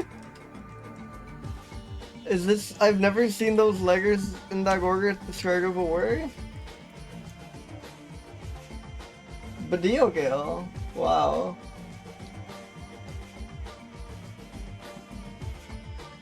Oh, hell yeah. Bushy-killed mongoose. Love a mongoose. Because of the bushy-killed mongoose's size and stealthiness, its range is not known. Wonderful. Negatively impacted by cattle grazing as always.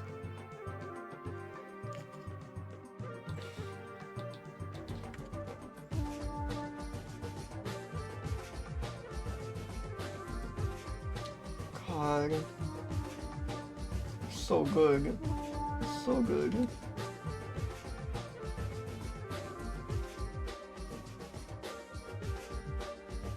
Bdellium is gum resin, huh? Yes. I love how it's all like trail cam stuff.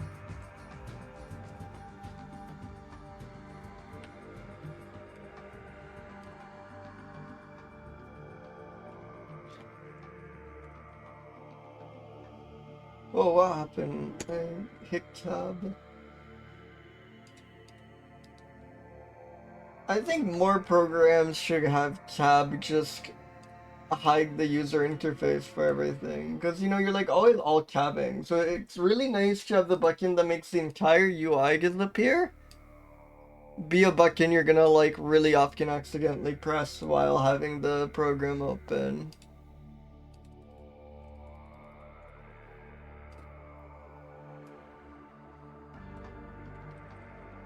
Bushy-tailed mongoose. And so often I'm like, ugh, get out of here, GIMP user interface. I don't want to be able to use any of it.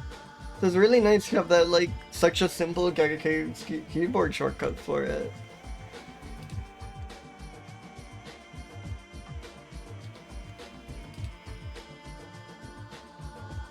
Bushy-tailed mongoose. Yeah, we mostly just know it from camera traps because it's too stealthy for us. Pairs have been photographed.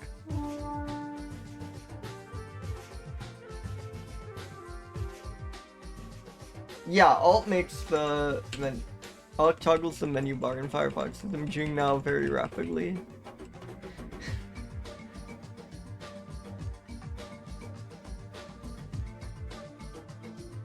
Humans can mostly eat bugs, but also other invertebrates, small mammals, and reptiles. Yeah. To be fair, I really like need to use the the menu bar in Firefox. I think maybe I should. Maybe there's useful stuff in there.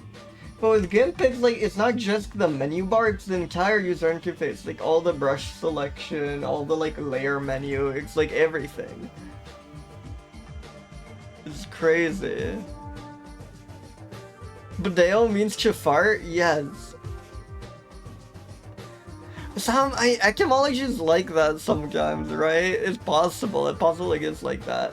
The fart weasel. Holy shit, the fart weasel. Excuse me?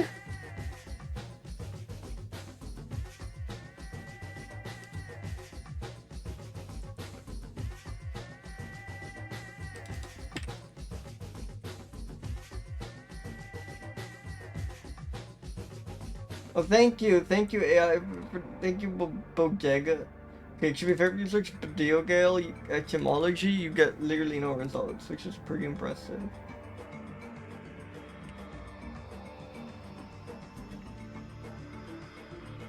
Now I want to like read this 1850 thing by Peters that may or may not exist.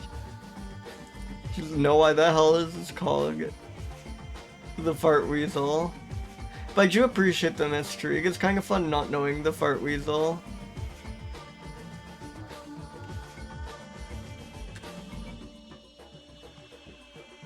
Ah, it's not scaly. It's quite swagalicious. Maybe. It seems like it could make some noise. Well, fart weasel, I was not gonna give it nearly this high of a score, but come on. Bdeogale? Fart weasel? Too stealthy, too scuggy. Apparently.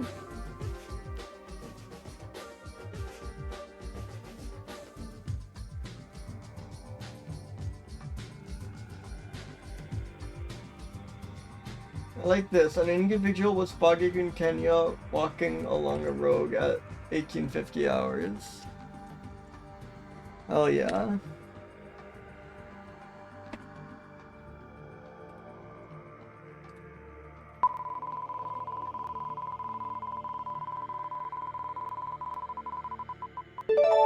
Oh shit! Oh shit, it's happening! It's happening!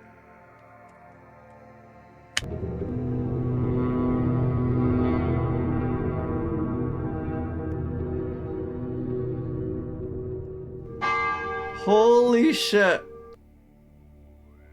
100 shrews. No, I love the Jorgensen ones. I think those go crazy. She is celebrating the shrews. 100 shrews. Hell yeah. Hell yeah. We were here. I'm glad it's like a documented shrew. Like so many shrews have like one sentence Wikipedia articles. This one actually seems to be fairly known. Okay, so here's my idea. Actually, maybe I'll just do it now. Maybe I'll just do... Because I found this. I found this. And I'm quite intrigued by shrew. And in fact, I believe there is a category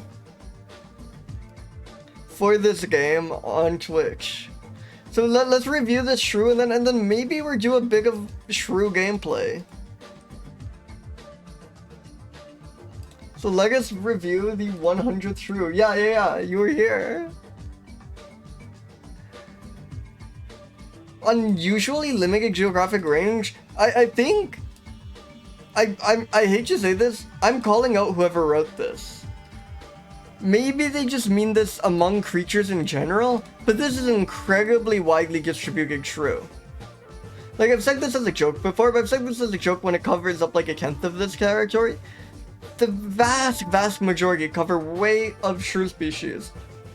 Cover way less land than this shrew here. So I'm calling out the editor who wrote this. Maybe they're just talking about shrews in general, but this has like a remarkably wide range for a shrew.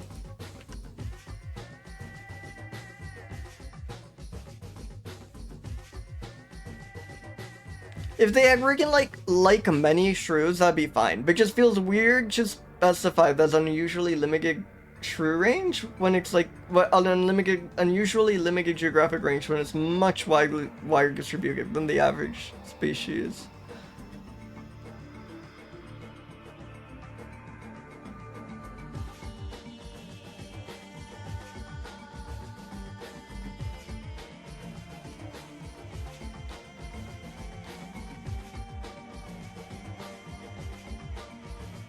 This is the one photo, hell yeah.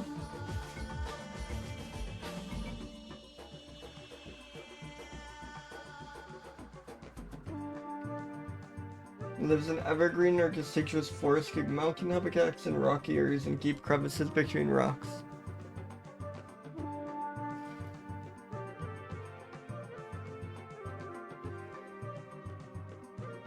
Very little is known of their habits and population dynamics because they're difficult to capture or observe.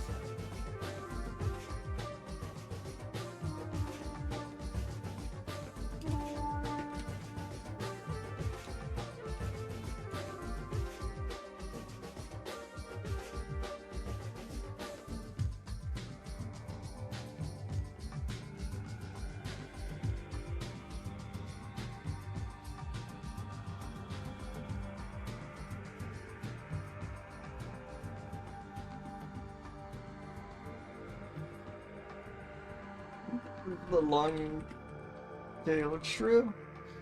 Selects ag.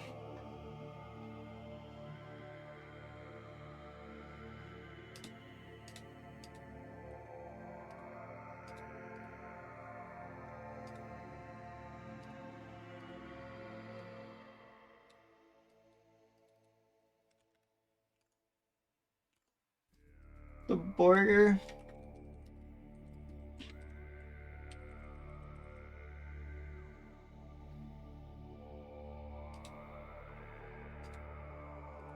Well, that can't be right, Archibald, right? Like, this thing is clearly not endemic to Canada. Hey, welcome, Mr. Piggy Mouse. Yes, indeed. Thank you. Thank you. So I wonder if their true shrew is called the long-tailed shrew, or maybe this was formerly thought to be endemic, because it is in Atlantic Canada, but this thing is very much not endemic. This thing is very much not an endemic mammal of Canada, right?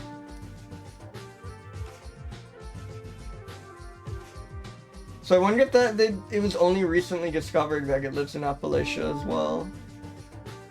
Interesting. But yeah, welcome, Mr. Piggy Mouse. It's the big day.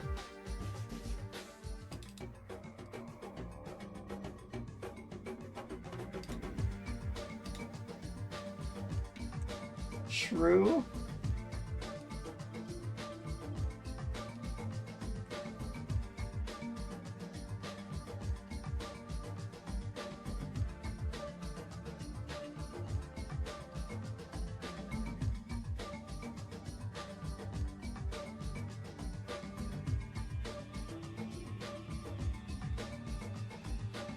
Shrew 100.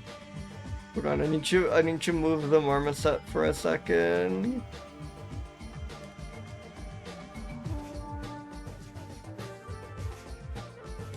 There we go. Let's pick. Should I hue shift? I think I should hue shift. What color are we feeling for Shrew 100? What color border do we want? Thank you, Skeleton Witch. Thank you, thank you. I think like this could be nice.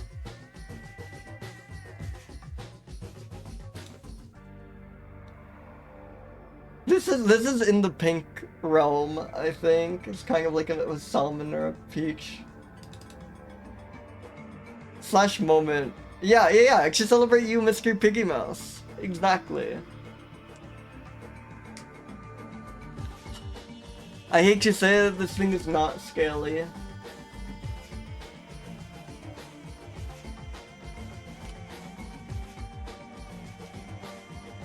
It's quite swagalicious. Blaring? No. I'm sorry. It's funny. Shrews are funny.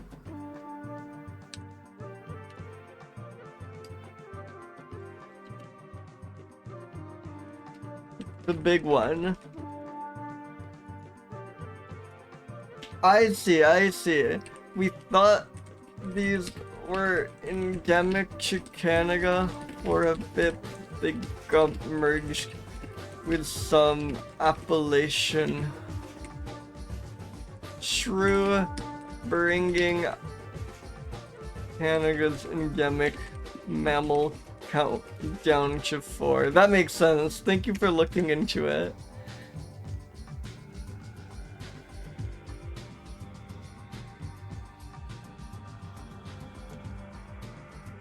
Okay, that makes a lot of sense then. Holy shit.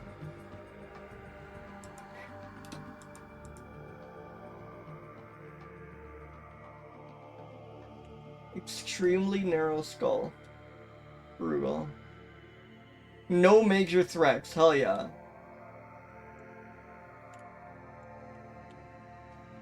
Extremely narrow skull. No major threat. Let's briefly check out Shrew the game, in celebration.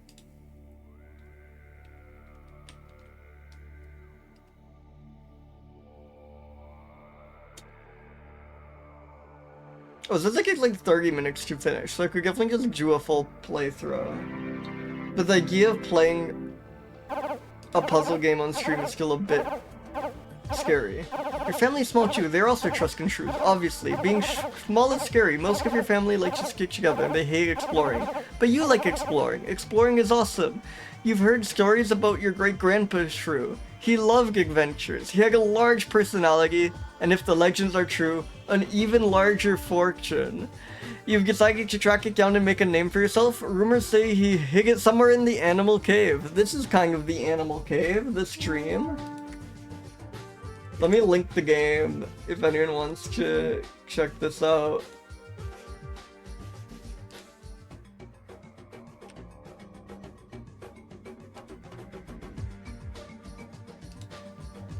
There we go.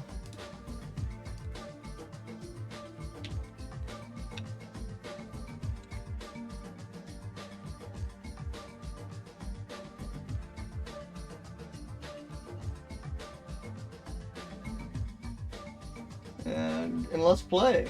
Left click to interact, outline, can interact, WASD to move. Oh, I'm here.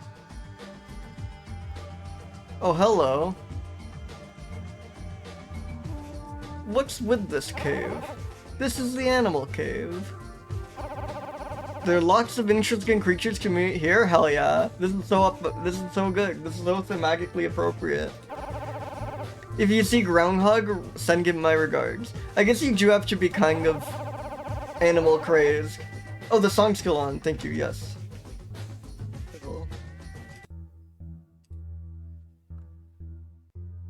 If you stop seeing candles, you've gone too far. There seems to be some sort of ambience. Like, there are like some quiet sounds playing. Good luck. So music is definitely possible. God, I love the shrew sprite so much. Look at that. And who are you? I am Rat, keeper of the shrine. I have sharp claws and keen ears. Oh yeah. I don't think the treasure is interactable, nor is this. Or you. Who are you? Lemur. Mouse lemur. I'm mouse. Yes! Yes, this is a game made by another mammal sicko. This is perfect. I am mouse lemur. I live in the cave with candles and treasure. I am nocturnal, but down here that doesn't mean much.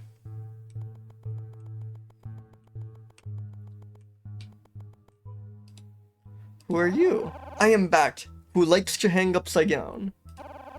I can echolocate. I do not need light to see. Oh yeah. I don't know if I'm supposed to be like tracking this information. Am I gonna have to solve a murder? Are these the suspects?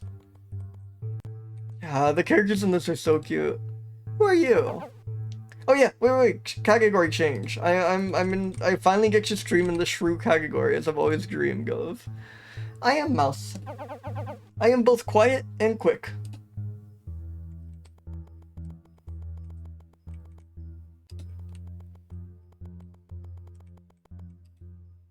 Rat said to give you his regards. Ah yes, Rat's an old friend of mine.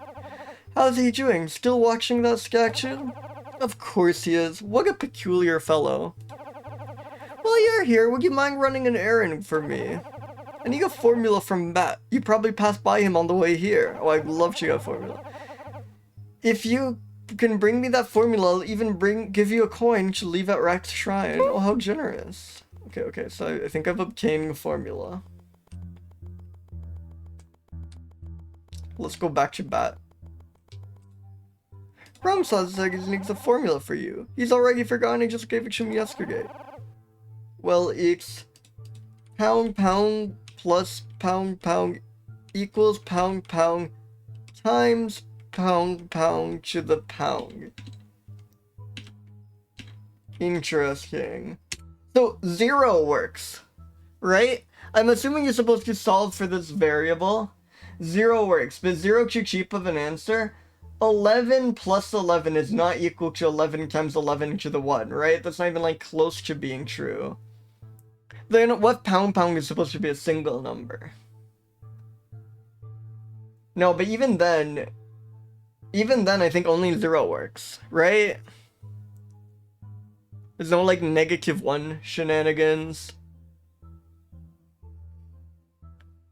No, you get -1 on one side and -2 on the other side.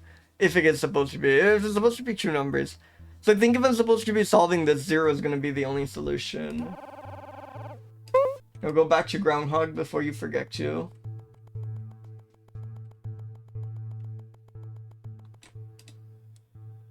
He said it was pound plus pound equals pound times pound to the pound. Of course, how can I forget? You're trouble keeping this coin. Wait, you're gonna have to solve it? Messed up.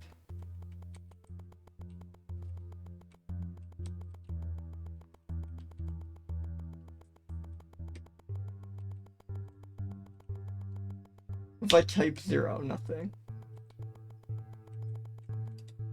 Give coin to statue. Oh shit!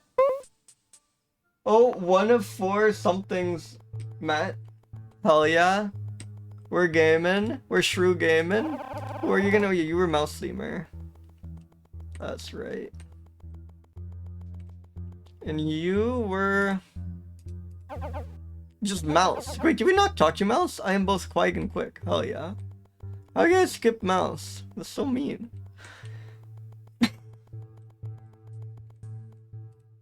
Who are you? I'm Kangaroo Rat, eater of seeds. I hop around to move. Hell yeah, Kangaroo Rat. This game is awesome. This was made by another mammal sicko. I can't believe it. I genuinely just saw that Twitch had a shrew category. Yes, we just got the 100th shrew, and we are playing Shrew the game. It's in the pinned chat message to celebrate. And it seems like weirdly on theme for the stream. I knew nothing about this game, just that there was an itch game called Shrew that seemed to have cute art. But it seems to be weirdly obscure mammal themed somehow. I am Pygmy Rabbit. I like to hide in bushes. Hell yeah. I love this. Whoa. Wait, what the hell?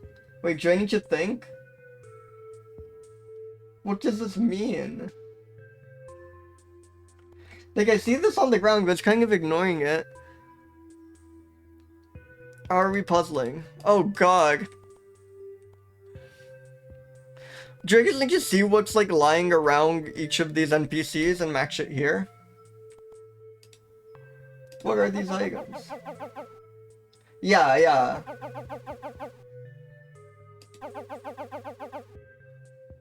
Okay, so we want to find torches. Well, this is crawfish, apparently. Torches and sticks. Dynamite. I guess those are probably candles, but they're dynamite to me. Dynamite and dynamite book. Box worms. Boxes. Pop. What are the? They're not pop rocks. What are the like weird? What are those weird stick candies that had kind of a nauseating taste? That were like really blatantly called push pops, right? That's what they're called? Were they called push pops? Or are those something else? But like these things. No, not Pipsy Stick. Yeah, push pop. Push pop. These things were like disgusting. I don't even know why. But there was just something like off about their taste. No, these aren't ice. These aren't ice. No. These are these. Is it some like weird Canadian thing or something? No, I have no idea what these are. I don't know why I knew what these are, but these were definitely a thing here. Some like regional thing where these were also that was the name of ice cream. Oh yeah, I've never seen these in my life. What the hell? No, this is what I'm talking about. These suck. I'm sorry to any push pop fans. I mean, I had a ton as a kid, but they're kind of ass. So push pops treasure. Okay. So I mean, we can do a quick. Well, we can keep exploring and only return to old places once we give up. Yeah. Oh, hello, Axolotl. Your books and treasure. That was not one. Treasure, I just realized, isn't specific enough. Who are you? I am axolotl. I came out kinda scuffed. Who knew axolotls were so hard to draw? That is very cute.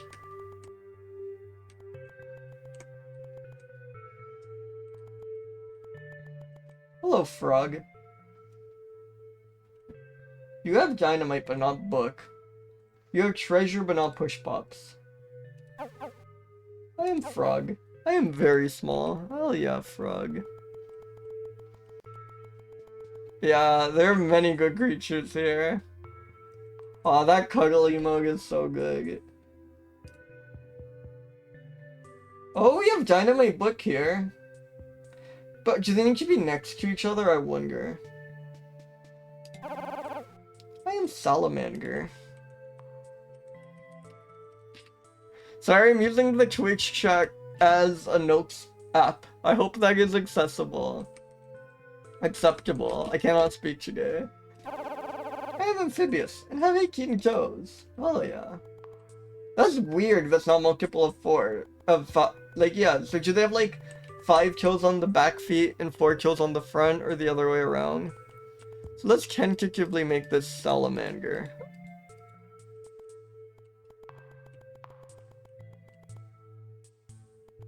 Like, you match anything. Yeah. Well, I can always cheat. I can always slash user myself and see my chat log, I think.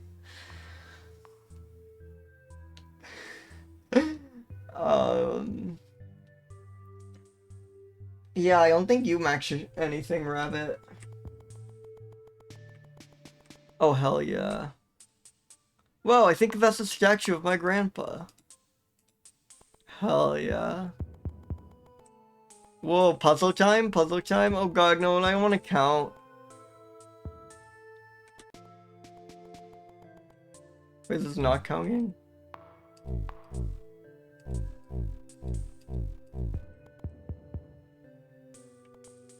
A, B, C, D, E. No, not even close. This really looks like a counting thing. Who are you? Wait, you have push pops? But you don't have treasure. I am Beagle. I have a hard shell to protect me.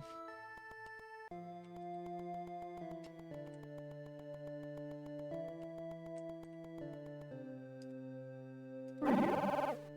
I am Grasshopper. I like to travel in a swarm. If I meant to count all the items in the caves, I am not doing that. That's weird because these sliders don't match up with these items. Right? They're like way more... There are way more of these like horizontal bars than there are these numbers I can adjust. Oh, there's a spider. You'll probably tell me what's going on. What's that big thing with the number? It's a code. No one's cracked it yet. But lots of the creatures have theories on how it works. You should explore some more and ask around. Okay, sure. If you're going to try it, you should solve it though. At least get some paper out. Oh god. I mean, these very colors like appear on these glyphs. Like, I wonder if you're counting how many of these have green, yellow, orange on them. That would be my guess. Like, this has green, this has green, this has green. And it seems like it might be an exact match of green. That sounds kind of like Tegus though.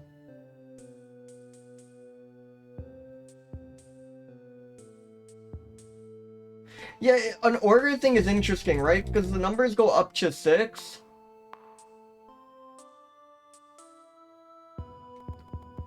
And there are 6 letters, right? So it makes sense them trying to figure out the order of these somehow.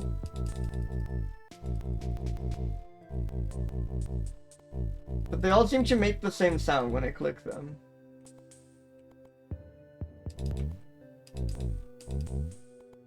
Yeah, that is a little scary.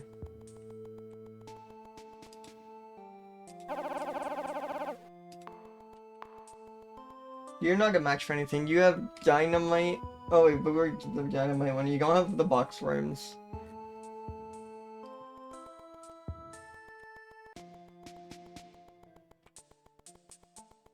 And also, interestingly, there are these letters here, A, B, C, D, F. That could just be random, but that'd be a bit weird if so. Who knows? The same dialogue for all of these, yeah. Hello. Hello, Regpanga snake? I am Regpanda. I'm the largest creature in this cave. Hell yeah. Can I think about code? Yawn. Suppose I chew. A book I read a while back says there are no ones in the first cup. Okay, so everything's kind of a trick, maybe? And, or at least it is partially just gonna, I'm just gonna need to talk to people.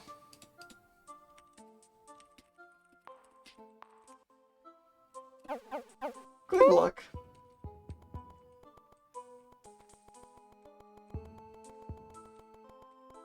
Oh yeah, and Regpang, are you a match for any of the things I'm... You have push pops. I have not been looking out for tortured skicks. I've definitely passed tortured skicks already.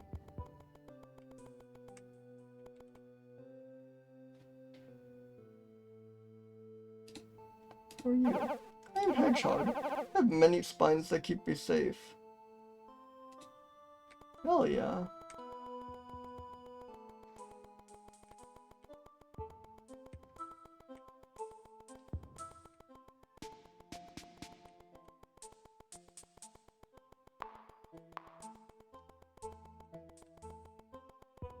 Hello, worm.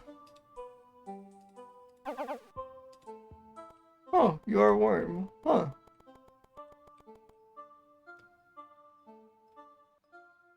Oh, this is the good, right?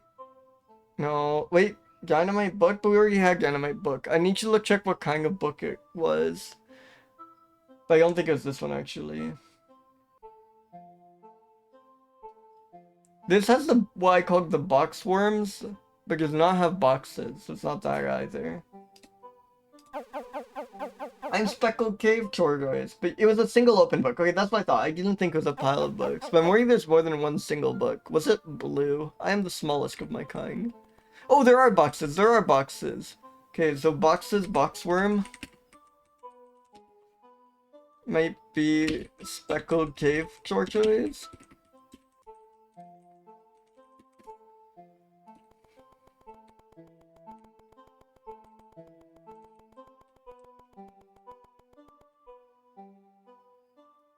So we still need to look out for Push Pop's treasure and for Torch's skick. Oh god, I've definitely like passed Torch's skick. Sorry, those are so unremarkable. I'm Gecko. I am cold-blooded. Hell yeah.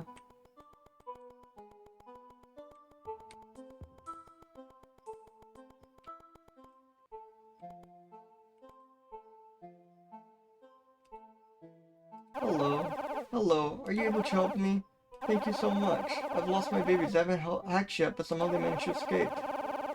They can camouflage as everyday items, but they usually don't fit in with other items in the room. There are 5 of them. Oh god. I don't think any of them could have gotten further than the red penguin in the hedgehog caves. Come again when you found them all.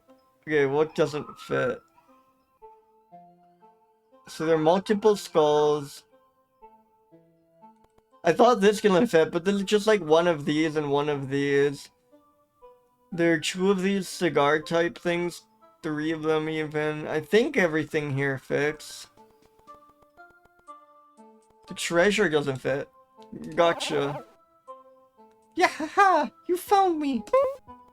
Hell yeah.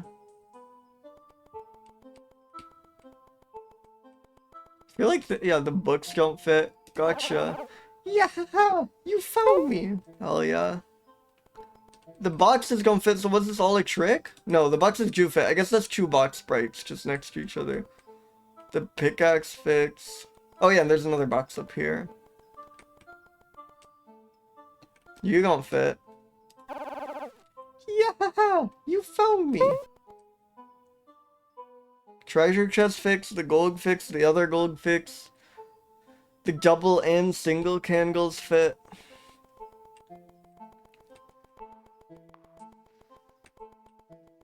This is such a like, I don't know, just charming game.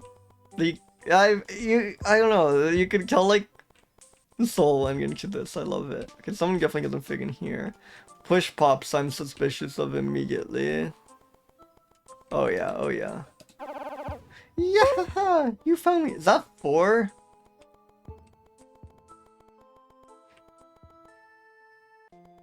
Two cigars, a log of green tubes.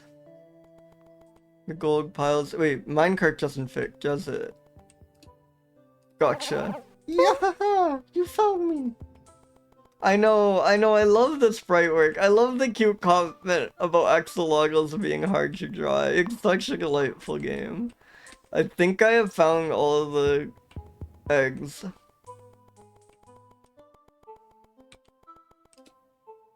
I got them all. Thank you so much. Hell yeah. Skep a sighing animal well. Yeah.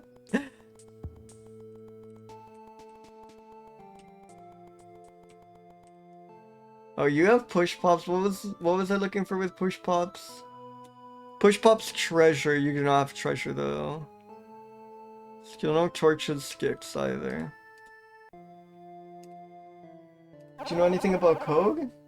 It's a tough one, I can tell you that for sure. Also, I'm not as much of the suspicious type, but I have a feeling that the first 3 Gigix are descending.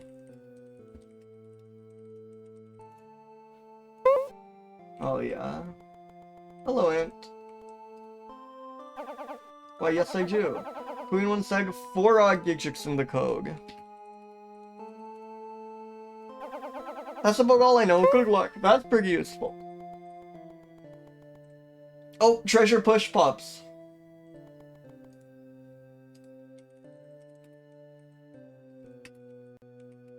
Who are you? I am Fly. I am so small that I process the world differently from most animals. Oh yeah. So we're just missing Torch's Stick, which again, I very well could have just like missed at any point. Do you know anything about Cog? Ho ho, the Cog. I know all about the Cog. Don't tell anyone, but I'm pretty close to cracking the Cog myself. After strenuous research, I've found that the 4th Gigix is greater than 3. Hell yeah. That's actually, that means it's a 5, right? Because we know... Oh no, never mind. Never mind. We don't know that Ipsog, we just know 4 of them are Og. Pretty cool, right?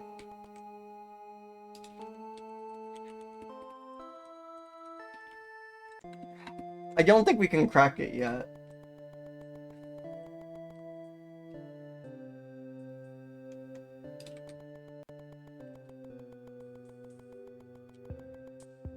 Oh, awesome. So this is just telling you where to get clues. Oh, okay, so I don't need to use chat as the notes message. Oh, and this even tells you how you're doing.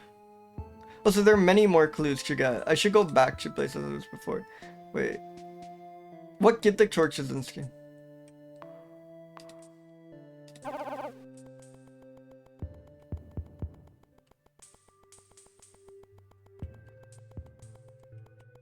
Do you know anything about a code?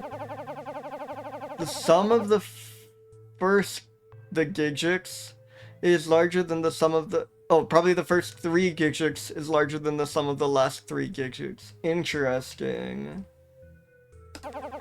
Hope that helps. Do you know anything about code? I'm not 100% sure.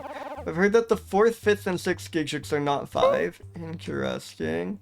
And we know that they're 4 odd Gigix, so that does restrict things.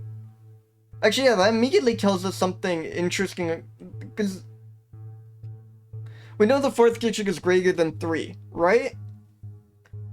And we know that it's not a 5, because Gigix 4, 5, and 6 aren't 5, so that means it's a 4, 6, which means it's an even.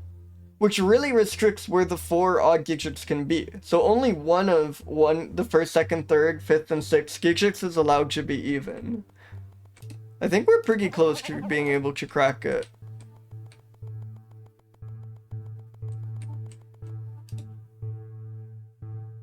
Oh yeah, wait, I should be keeping an eye out for Skix and Kirchis. I've run the numbers on this bad boy, and it seems like the 6th Gigit is less than the 4th Gigit. No Torches Skix here.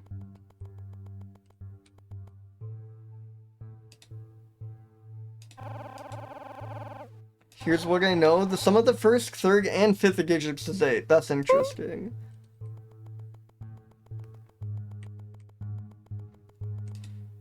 Do you know anything about a code? Some guesses. Want to hear my best theory? Back when I was growing up, my dad told me all the digits were less than 6, so no 6s at all. So I think we know the 4th Gigit. I think the 4th Gigit has to be a 4.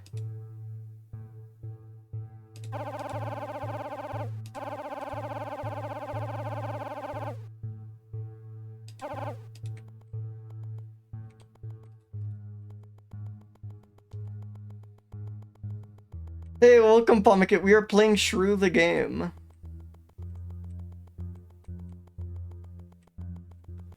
And yeah. Also, I will ask if I'm stuck, but I want to solve this try and solve this puzzle for myself, so. So this is what we're on the... Yeah, I really haven't seen these sticks at all. Oh no, these are pickaxes. I just misread the sprite. Because we need to look for Kangle.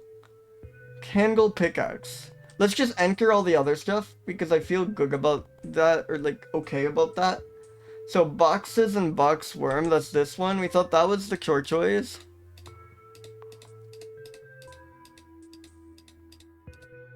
Oh wait, whoops. It was right there.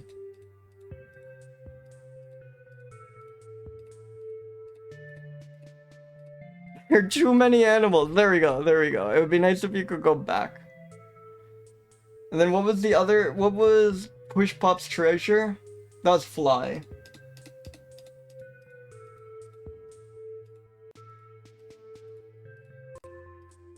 There we go. So I could just brute force this one, right? What happens if I like rapidly click this? Yes, there we go. Beautiful. So now it's only numbers puzzle, and I think we've beat the game. So let's see. We don't have all the information, but I wonder if this is already enough to crack it.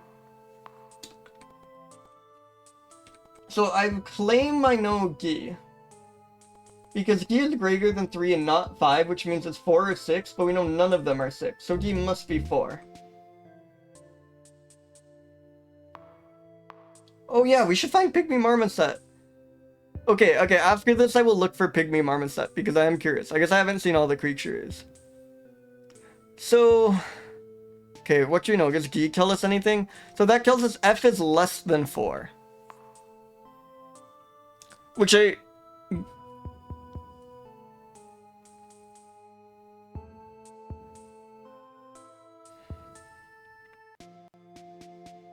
So A, C, and E add up to 8. And A, C, and E are at least 2, which means E is at most 4.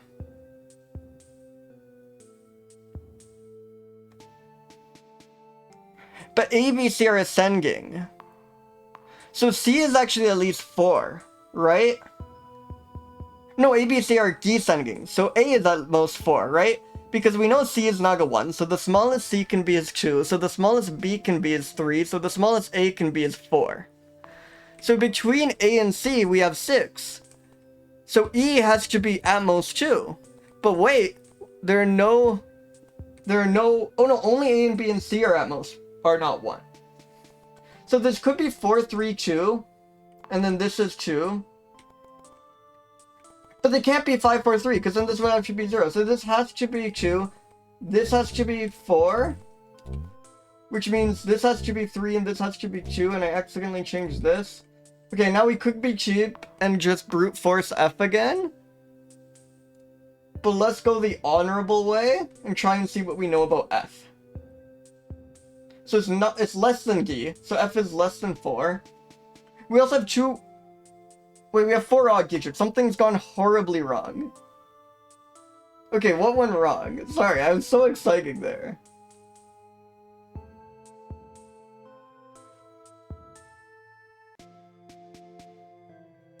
Do you think Gesenging means not strictly Gesenging? Or did I just forget that E can be 1? I think I just forgot that E can be 1. Yeah, E can be 1. Which means... And in fact, E has to be 1, because otherwise this is all forced and we have too many even digits. So that means A and C have to add up to 7. And D is already yeah. So either we have... Okay, so we know a lot less than I thought. But we couldn't have like 5, 4, 3 here, right? Because that would give us 9 total. So this can't be a 3, because then we have at least 8 from A and C, and E can't be 0. So we either have... So this has to be a 2, which means that means this is a 5, because we need them to add up to 7. But then this could be a 3 or a 4. But it can't be a 4, because we already have our 2 even digits that were allowed, so that has to be a 3. So now it's just E and F left. Wait, no, we know E is 1, so it's just F left. F is less than D.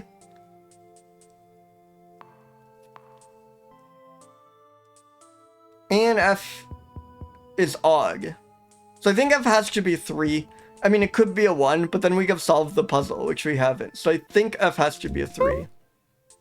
Yes! Let's go! Let's fucking go!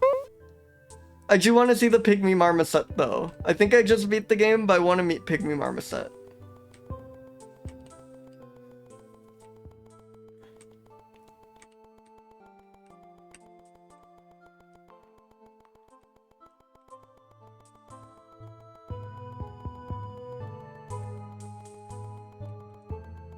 Thank you everyone. Where are you, Pygmy Marmoset?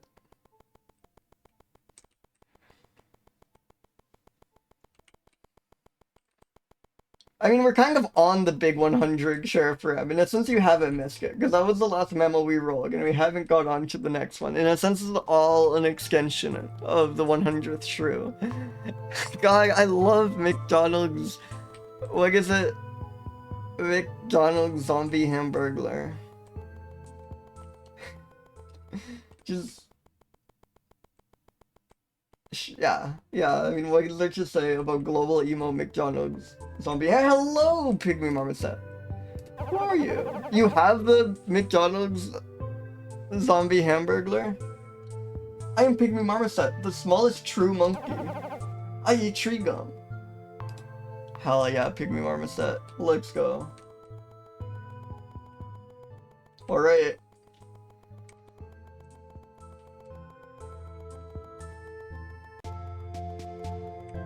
Well, I've completed your 4 trials, grandfather. Hello, to whichever of my descendants finds this. I wish I could be here with you, but alas I've passed on. There are many treasures, especially here in the animal cave. As the solver of the puzzles, you may lay claim to all of it. Though I suspect if you're anything like me, the real treasures is the adventures you had on the way. Thanks for carrying on my legacy. I'm so proud of you. Grandpa Shrew, let's fucking go.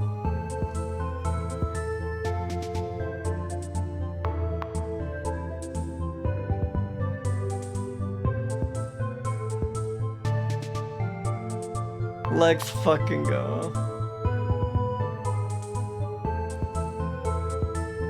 Thank you, Grandpa Shrew. Aw, I love that zoom out. I love that fade out. Incredibly cute game. Again, it's in the pin message if anyone wants to check it out. Thank you for playing. Shrew Adventure of the Animal Cave by Warren Jennings. Thank you, Warren Jennings. I love that. I love that. I wonder if they have... Oh, they have so many games. Hell yeah. I should check these out.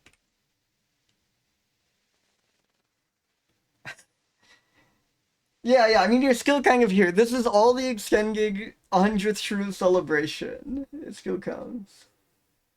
Oh yeah. Really cute game.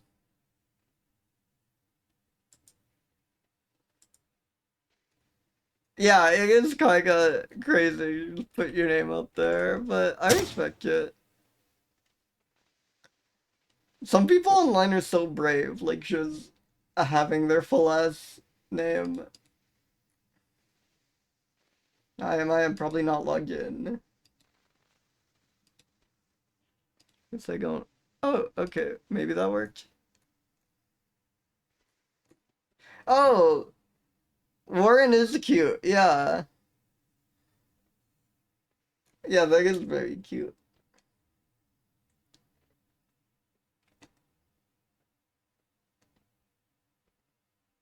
Wonderful game. They give the music in Ableton. Hell yeah. Shout out to solo devs.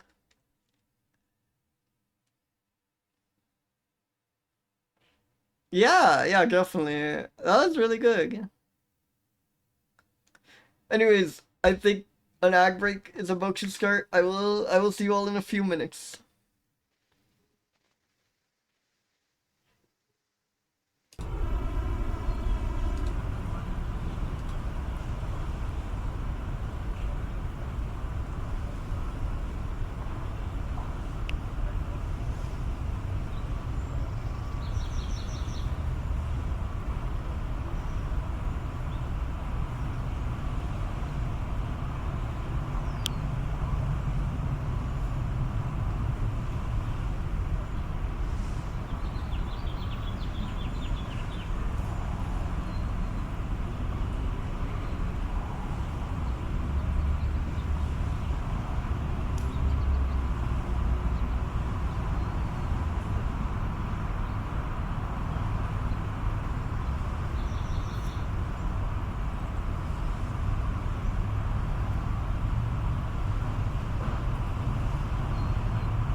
Hello! Welcome back, everyone. Welcome, welcome. 100 shrews. My god.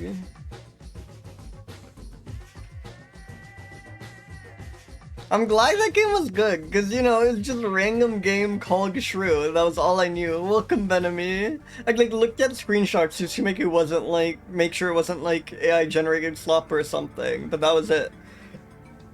I could tell it was, like, very cute. But, I'm glad it was good. I'm glad it was so soulful. I was really happy with that. And yeah, here's to 900 more. I think we only have like 400 more, so...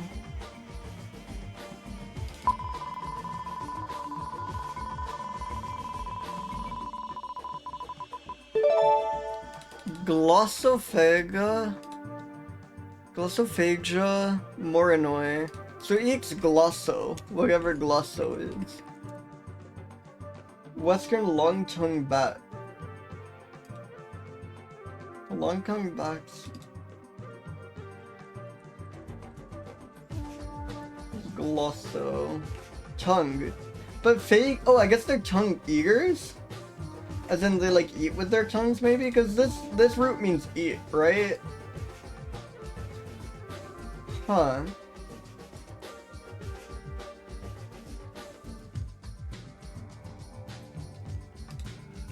It's very cute. It's very like plump and small and like just berry shaped or something. It's really good.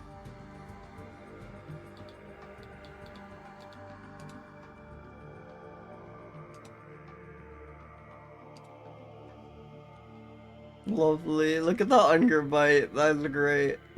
Look at Goofy creature. It's no puppy.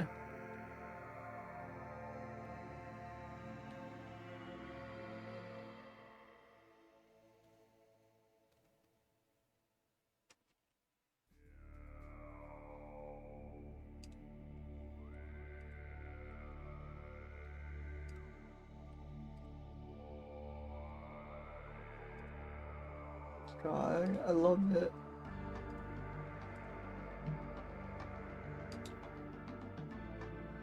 Hey, weird doggy, exactly.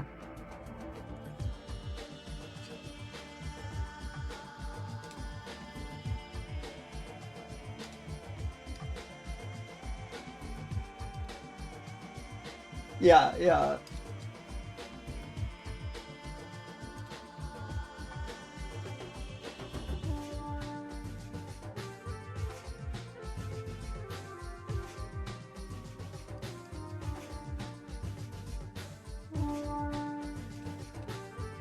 There we go.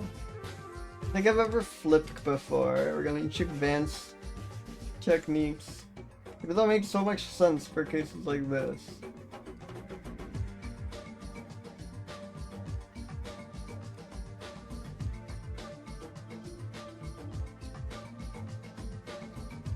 Western long-tongued bat.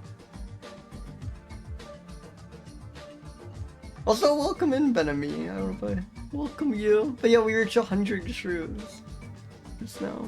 Insane.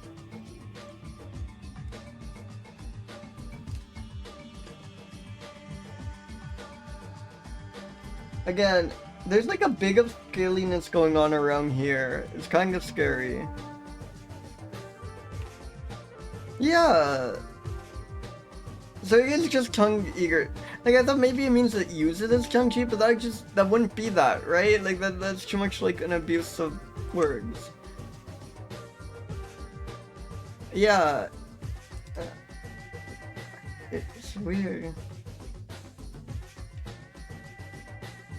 Like I thought it could be tongue eager in a mouth breather kind of way, right? Like eats with tongue, mate. I don't know. There's some swagger here. I can't deny that. Bats are screaming, we've established. It's quite funny. Let's read about it. That might move the needle on some of these scores. Roosts in caves, hollow trees, culverts, and human constructions.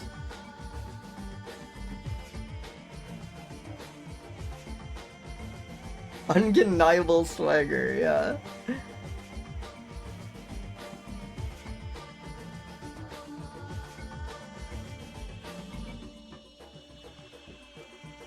Eats nectar and pollen, prefers nectar and pollen, but also eats soft fruits. I don't know if figs are very soft. Bananas and sapoke. Whoa, possibly not a fig eater.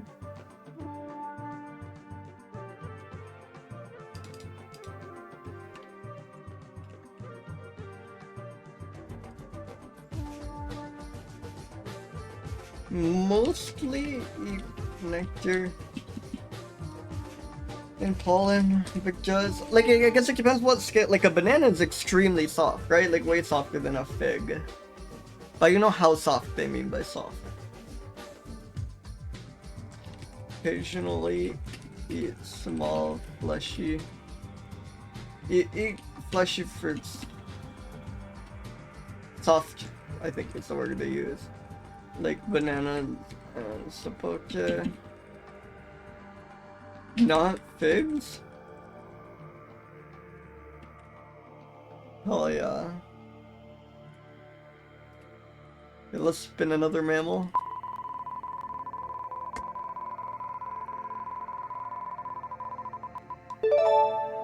Neotoma albigula.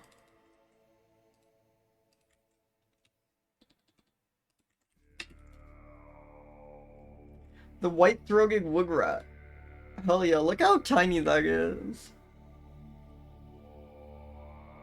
Constructs middens of a variety of materials such as sticks, cactus parts, and miscellaneous debris.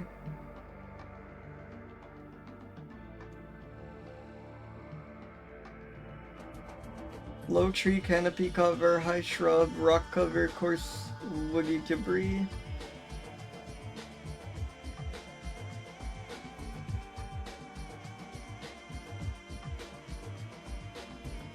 Must rely on self-constructed ground-level shelter to lower the energetic cost of thermoregulation in extreme environments. It's like, it needs to live in a house, or because its habitat is like too hot.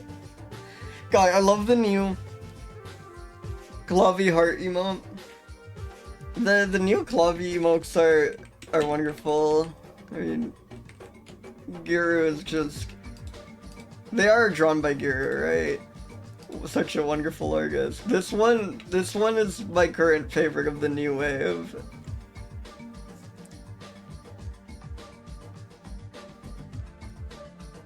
The Clavigasp is just such a wonderful emote.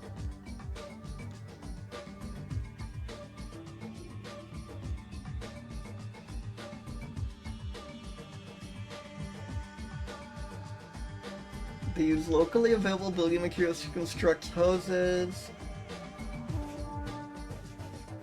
Yeah, a lot of stuff about their like construction abilities, which is great. I wonder if we can like find images of their houses. Timing of major life events. This is like when they give birth and stuff. Opportunistic and primarily herbivorous. What's with this? Was this like copy and paste from like another Wikipedia article or something, and they just like have the citation in plain text? Like, how does this happen? I don't think I've ever seen this in like a Wikipedia article before.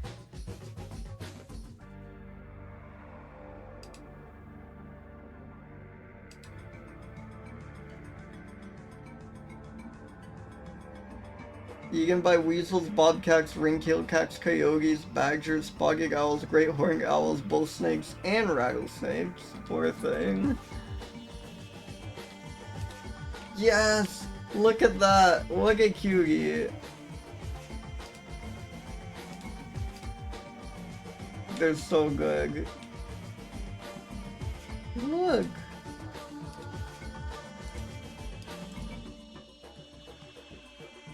Look!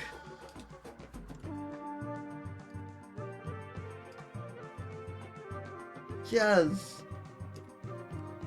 Yeah, that's what they're. Though the ears are like quite big for rat, right? These are almost mouse ears. Again, the rat mouse distinction completely fake, but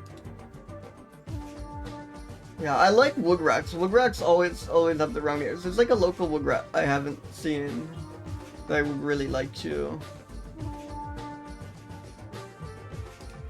Yes, look at the little bilger. Look at the paw prints. God, it's so cute.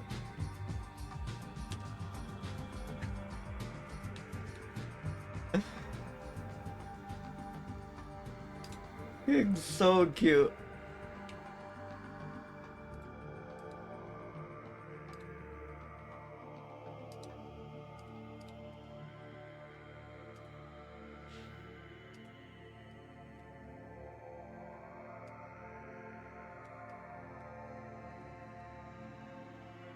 Yeah.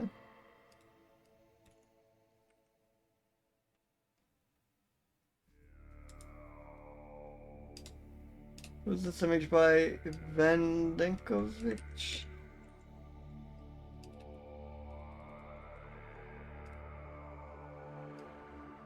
It's a white-throated wood rat.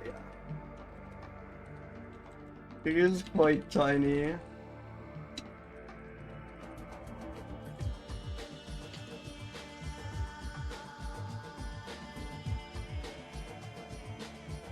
Nocturnal, also active during the day, terrestrial by depth at climbing bushes and columnar cacti. Columnar is a great adjective. Lesser density conifer forests and pastures. They use thorny plants to construct miggins. I wonder if that's like a defense thing. Like, that's awesome. They have their like barbed wire fencing around their home. Yeah, it should protect entrances. I think so. That's great.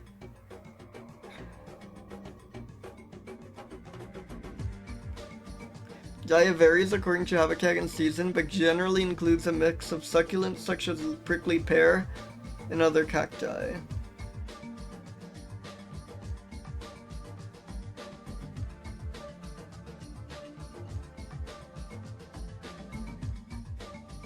They do not require free water because they obtain what they need from succulents. Hell yeah. This thing is not scaly. It's quite swagalicious. Rogans? Yeah, I guess I've had like 30 Rogans and given them all those squares, but thinking about like the squirrels here make pretty loud chirping noises. I think I should be looking more into this, but I can't believe this one's blaring. They're kind of funny. I've just been giving everyone a crazy-eyed swagalicious score. No one can stop me. But I think it is awesome that, again, it uses thorny plants to protect the entrance to its miggin.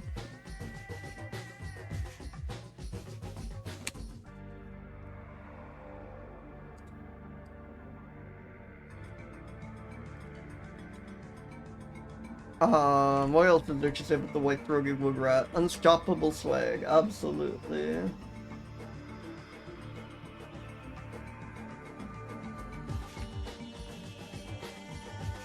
It needs to live in a self-constructing home to stay cool in the Zurich climate.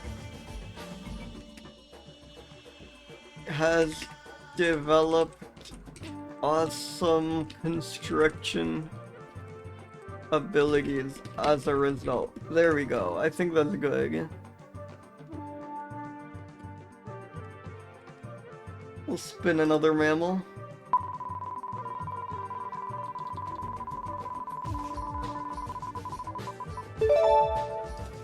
Paramilomys moncktoni. Monckton's something mouse. Monckton's mosaic-tailed rat. That's right.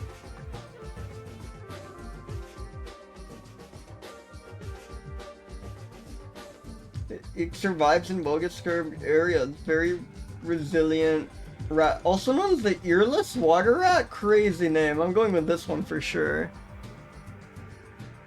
It's also been moved to Crossomys.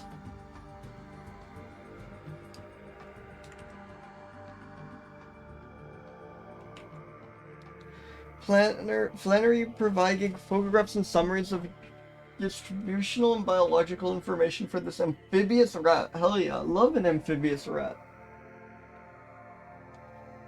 Based on phallic morphology, they speculated that it's not closely related to Hydromys.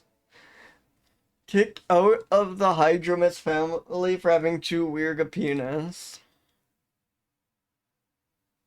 Messed up.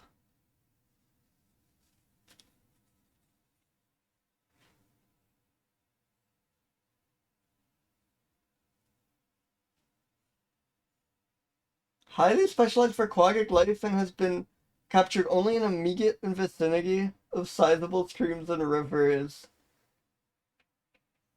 A capacity to live in cold, fast-flowing montane streams with many rapids and small waterfalls interspersed with turbulent pools. Hell yeah, this thing lives in a water park.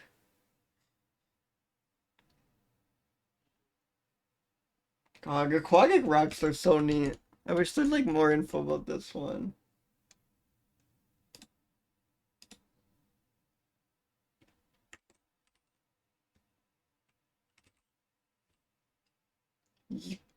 Oh, but we're missing the image. What the hell?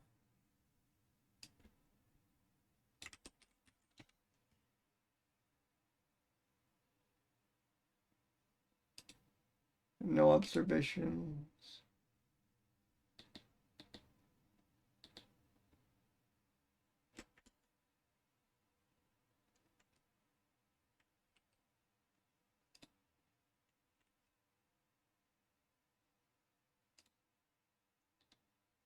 Oh, here we go. Internet Archive to the rescue. Potentially. Yes. This is the most, I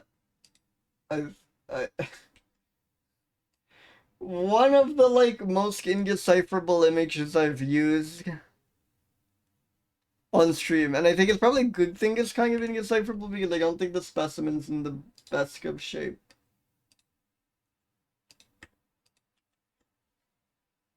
It is kind of just an incomprehensible tusk of fur.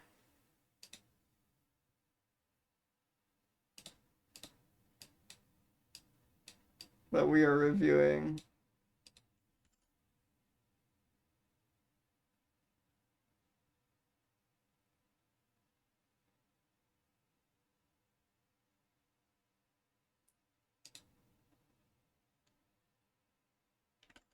Apparently this is by GHHK.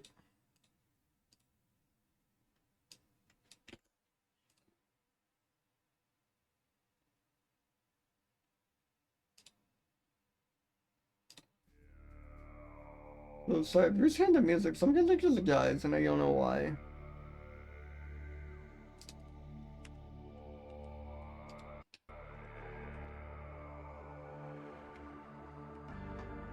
There we go.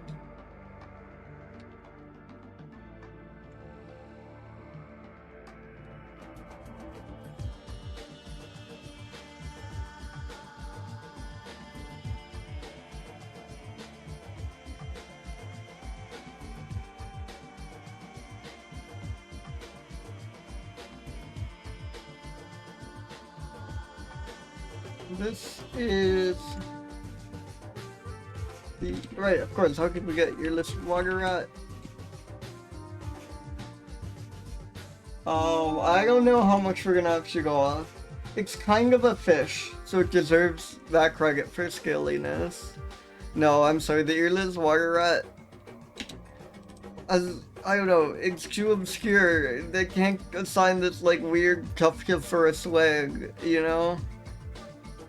It's not blaring. If it was, we would have found one. I mean, it is kind of funny that this is what I have to resort to. I'll give it props there. Earless water rat. Amphibious rodents are pretty cool. Piggy. We know nothing about this. Abnormal penis, I think. Hell yeah. Let's spin a mammal.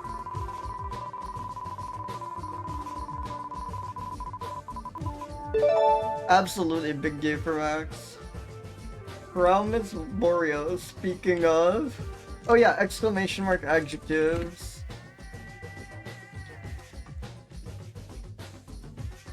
The Cameroon soft-bird mouse. Hell yeah.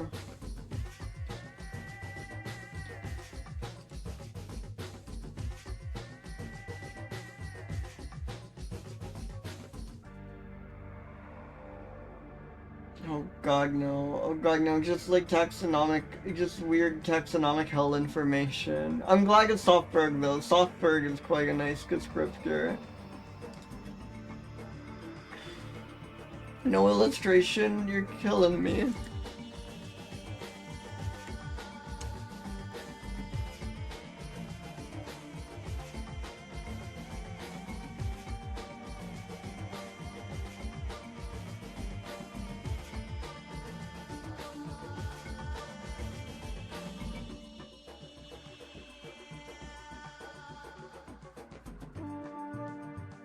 Oh, this is a different promise for sure.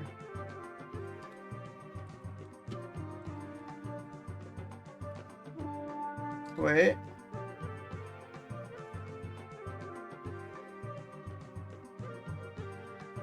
It's in the public domain?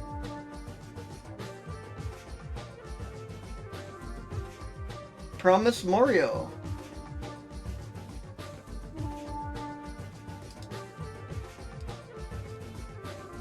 Hell yeah.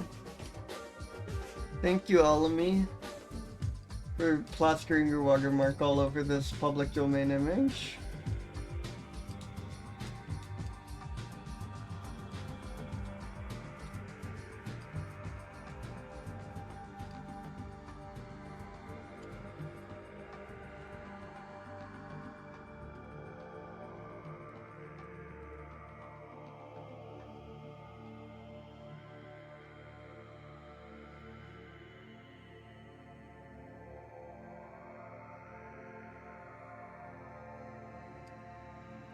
This is Eisentraut. We had like a lot of mammals named after him, but maybe not. I'm not sure. The like Alamy information is very confusing. I'm not even completely sure that's the right creature.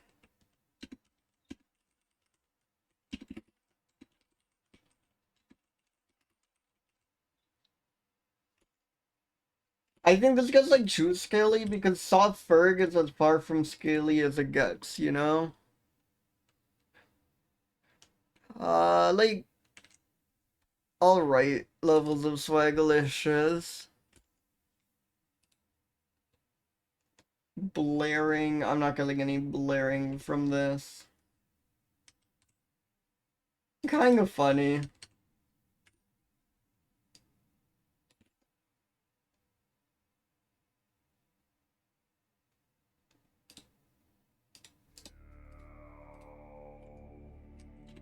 Softberg is pretty nice for it to be. I don't really know anything about this one either. Sorry. There we go. Thank you, Cameroon Softberg Mouse. Let's spin a mammal.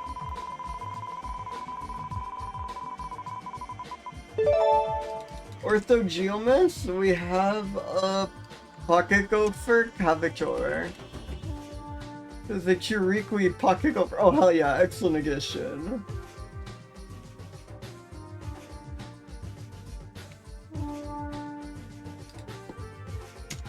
Dog. This is not correct alphabetically. There we go. Some authors classify in the genus Orthogeomys, but it's been moved to Heterogeomys. Oh, I'm excited. And pocket gophers are such funny looking creatures. Yeah, there we go. That's a pocket gopher. That is big looking to me. Like a lot bigger than the pocket gopher I saw.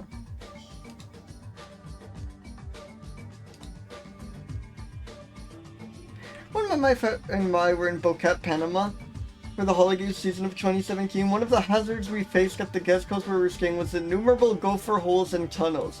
You could sink into a burrow and twist an ankle or worse. Our host, finding a neighbor, began to control the gopher population to some extent. These giant gophers apparently represent, because the gophers are like normally like not much bigger than like a rat. They are the heteronormative gophers, unfortunately. The body length of the present animal is on the order of 7 inch to 9 inch. Let's just see pocket gopher size. But I want to emphasize, pocket gophers are way smaller than I expected. Yeah, this is the kind of pocket gopher I'm used to seeing. It's just like little rodent thing, right? Like this one already looks kind of big to me compared to the ones I've seen. So one this big is like insane.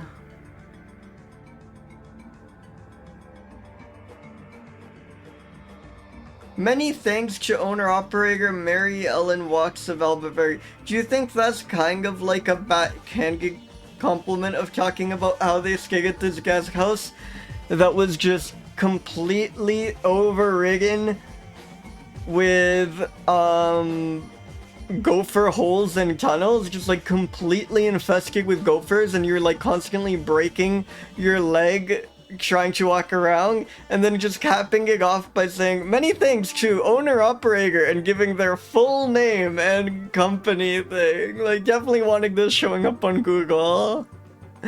Many thanks, that's awesome.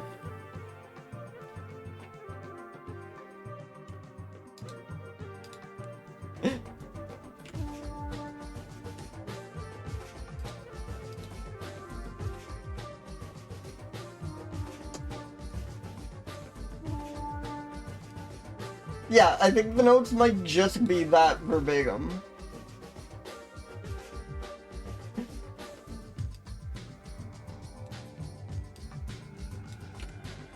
Image by Chuck Sexton.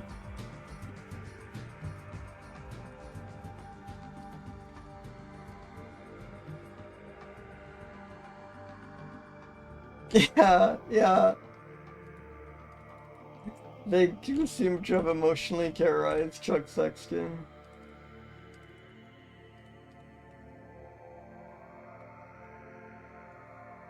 Oh, there's like no information. Good. So we have nothing else to put in the notes anyways. Not really scaly. Nope. Pangolins so far. That story is kind of makes them seem swaggalicious. Very blaring in vibe, I guess, but I don't believe these would be that loud. That was pretty funny. You gotta hand it to them. And then, as far as notes go, just everything I said verbatim.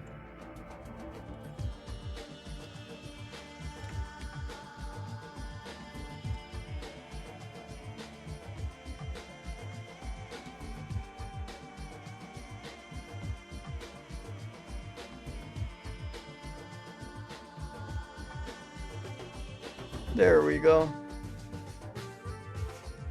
Beautiful. That might be the like most text in the notes section ever. Let's spin a mammal.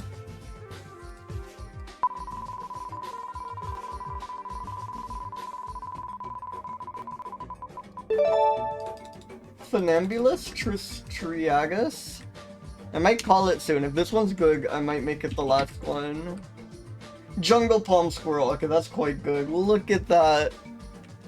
This is a chipmunk. Crazy that they call this a squirrel. I guess this is like somewhere between chipmunk and squirrel. Wait, is that Funambulus? Also, why is my capture fucked up? What's going on?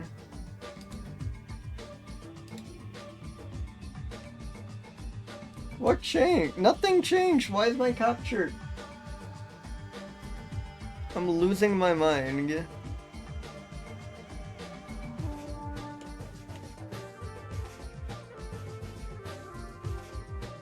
Did like Wikipedia just roll out a minor like UI change that's just broken everything?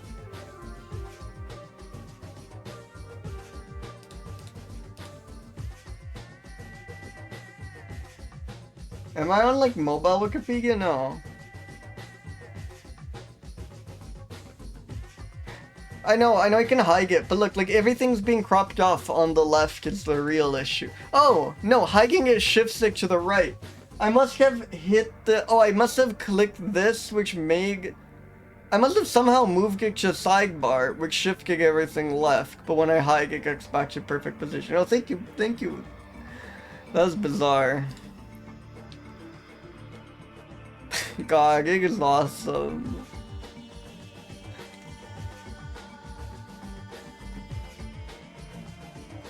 Males have been reported to have a larger population thing, and it seems something to do with their predators somehow. Oh, that's awesome. Good to know. Yeah, that's true. We can kind of immediately evaluate how noisy it is, or how blaring it is, rather. That's a bird. That is a bird. Like, it's like a house finch chirping or something. Crazy. Yes, yes, look at this. Look at this. Oh my god, yes.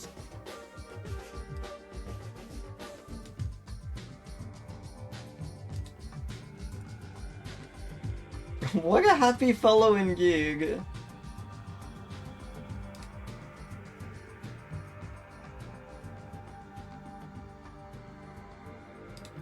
Look at the little explorer.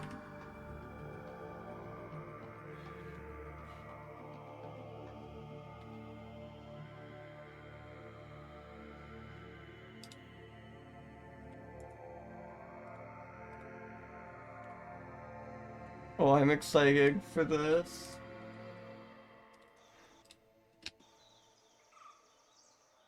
Yes, yes! Let's go.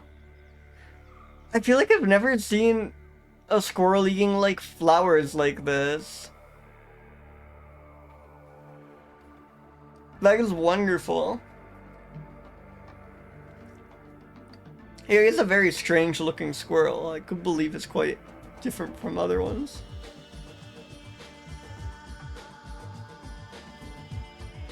God, it's so good. Thank you, Archibald.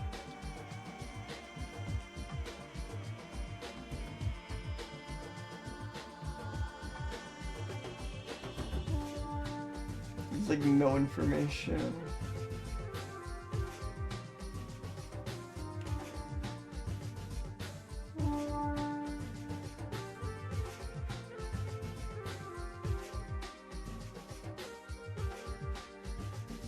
Always makes me sort of wonder, is it like known under some other names? Like, is there much more under spurious tristriatus? No, there's even less here.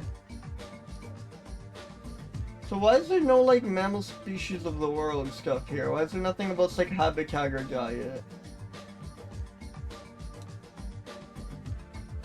Bizarre.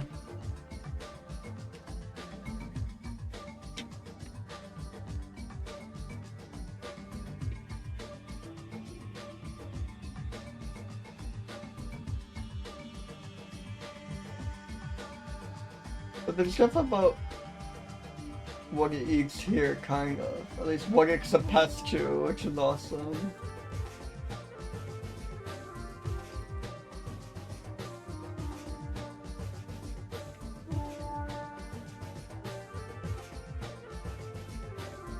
In moist deciduous forest. Okay, there's some information here.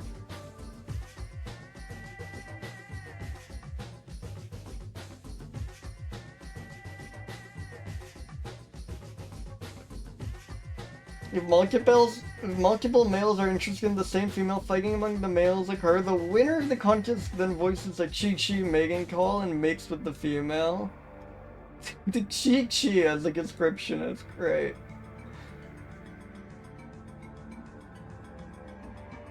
Little is known about their social system.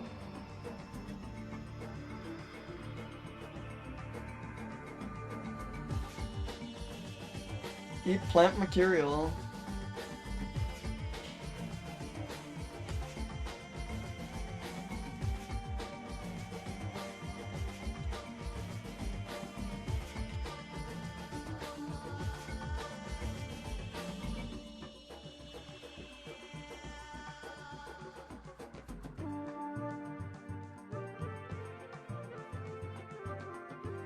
Beautiful creature. I love it. This is such a good image. Thank you, Sonny Joseph.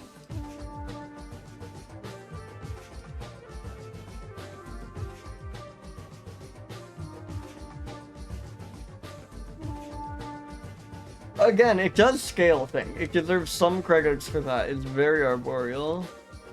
Okay, yeah. They're all swagalicious. I don't even care anymore. You know, it's not the loudest thing in the world, but I think it makes up for it for, like, how noisy it is. Like, how much it seems to love chattering and stuff. And definitely funny.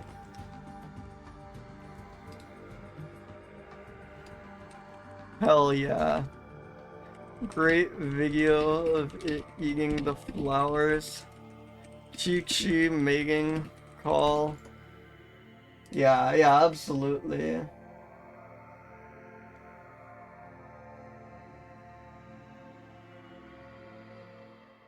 Little is known about their social system. I just love thinking about their social system. Thank you, good show. Wonderful. I can't believe we make it to 100 shrews. That is insane. But anyways, I think I shall wrap things up here.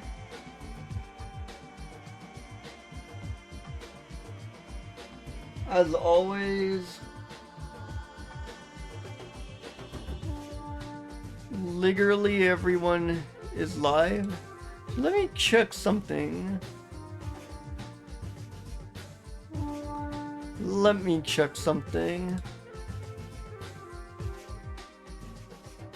Yeah, I don't think I've actually rated Q-Ball in forever, which is kind of insane. I love Q-Ball.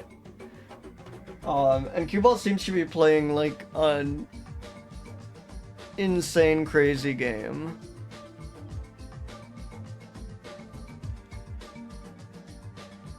So let's all head there. I almost just did /reg mammals. Which I think would be really good. But yeah, thank you so much for joining me. For being here for 100 shrews. And yeah, I will see you all next time. Thank you for the clip. Thank you. Bye everyone.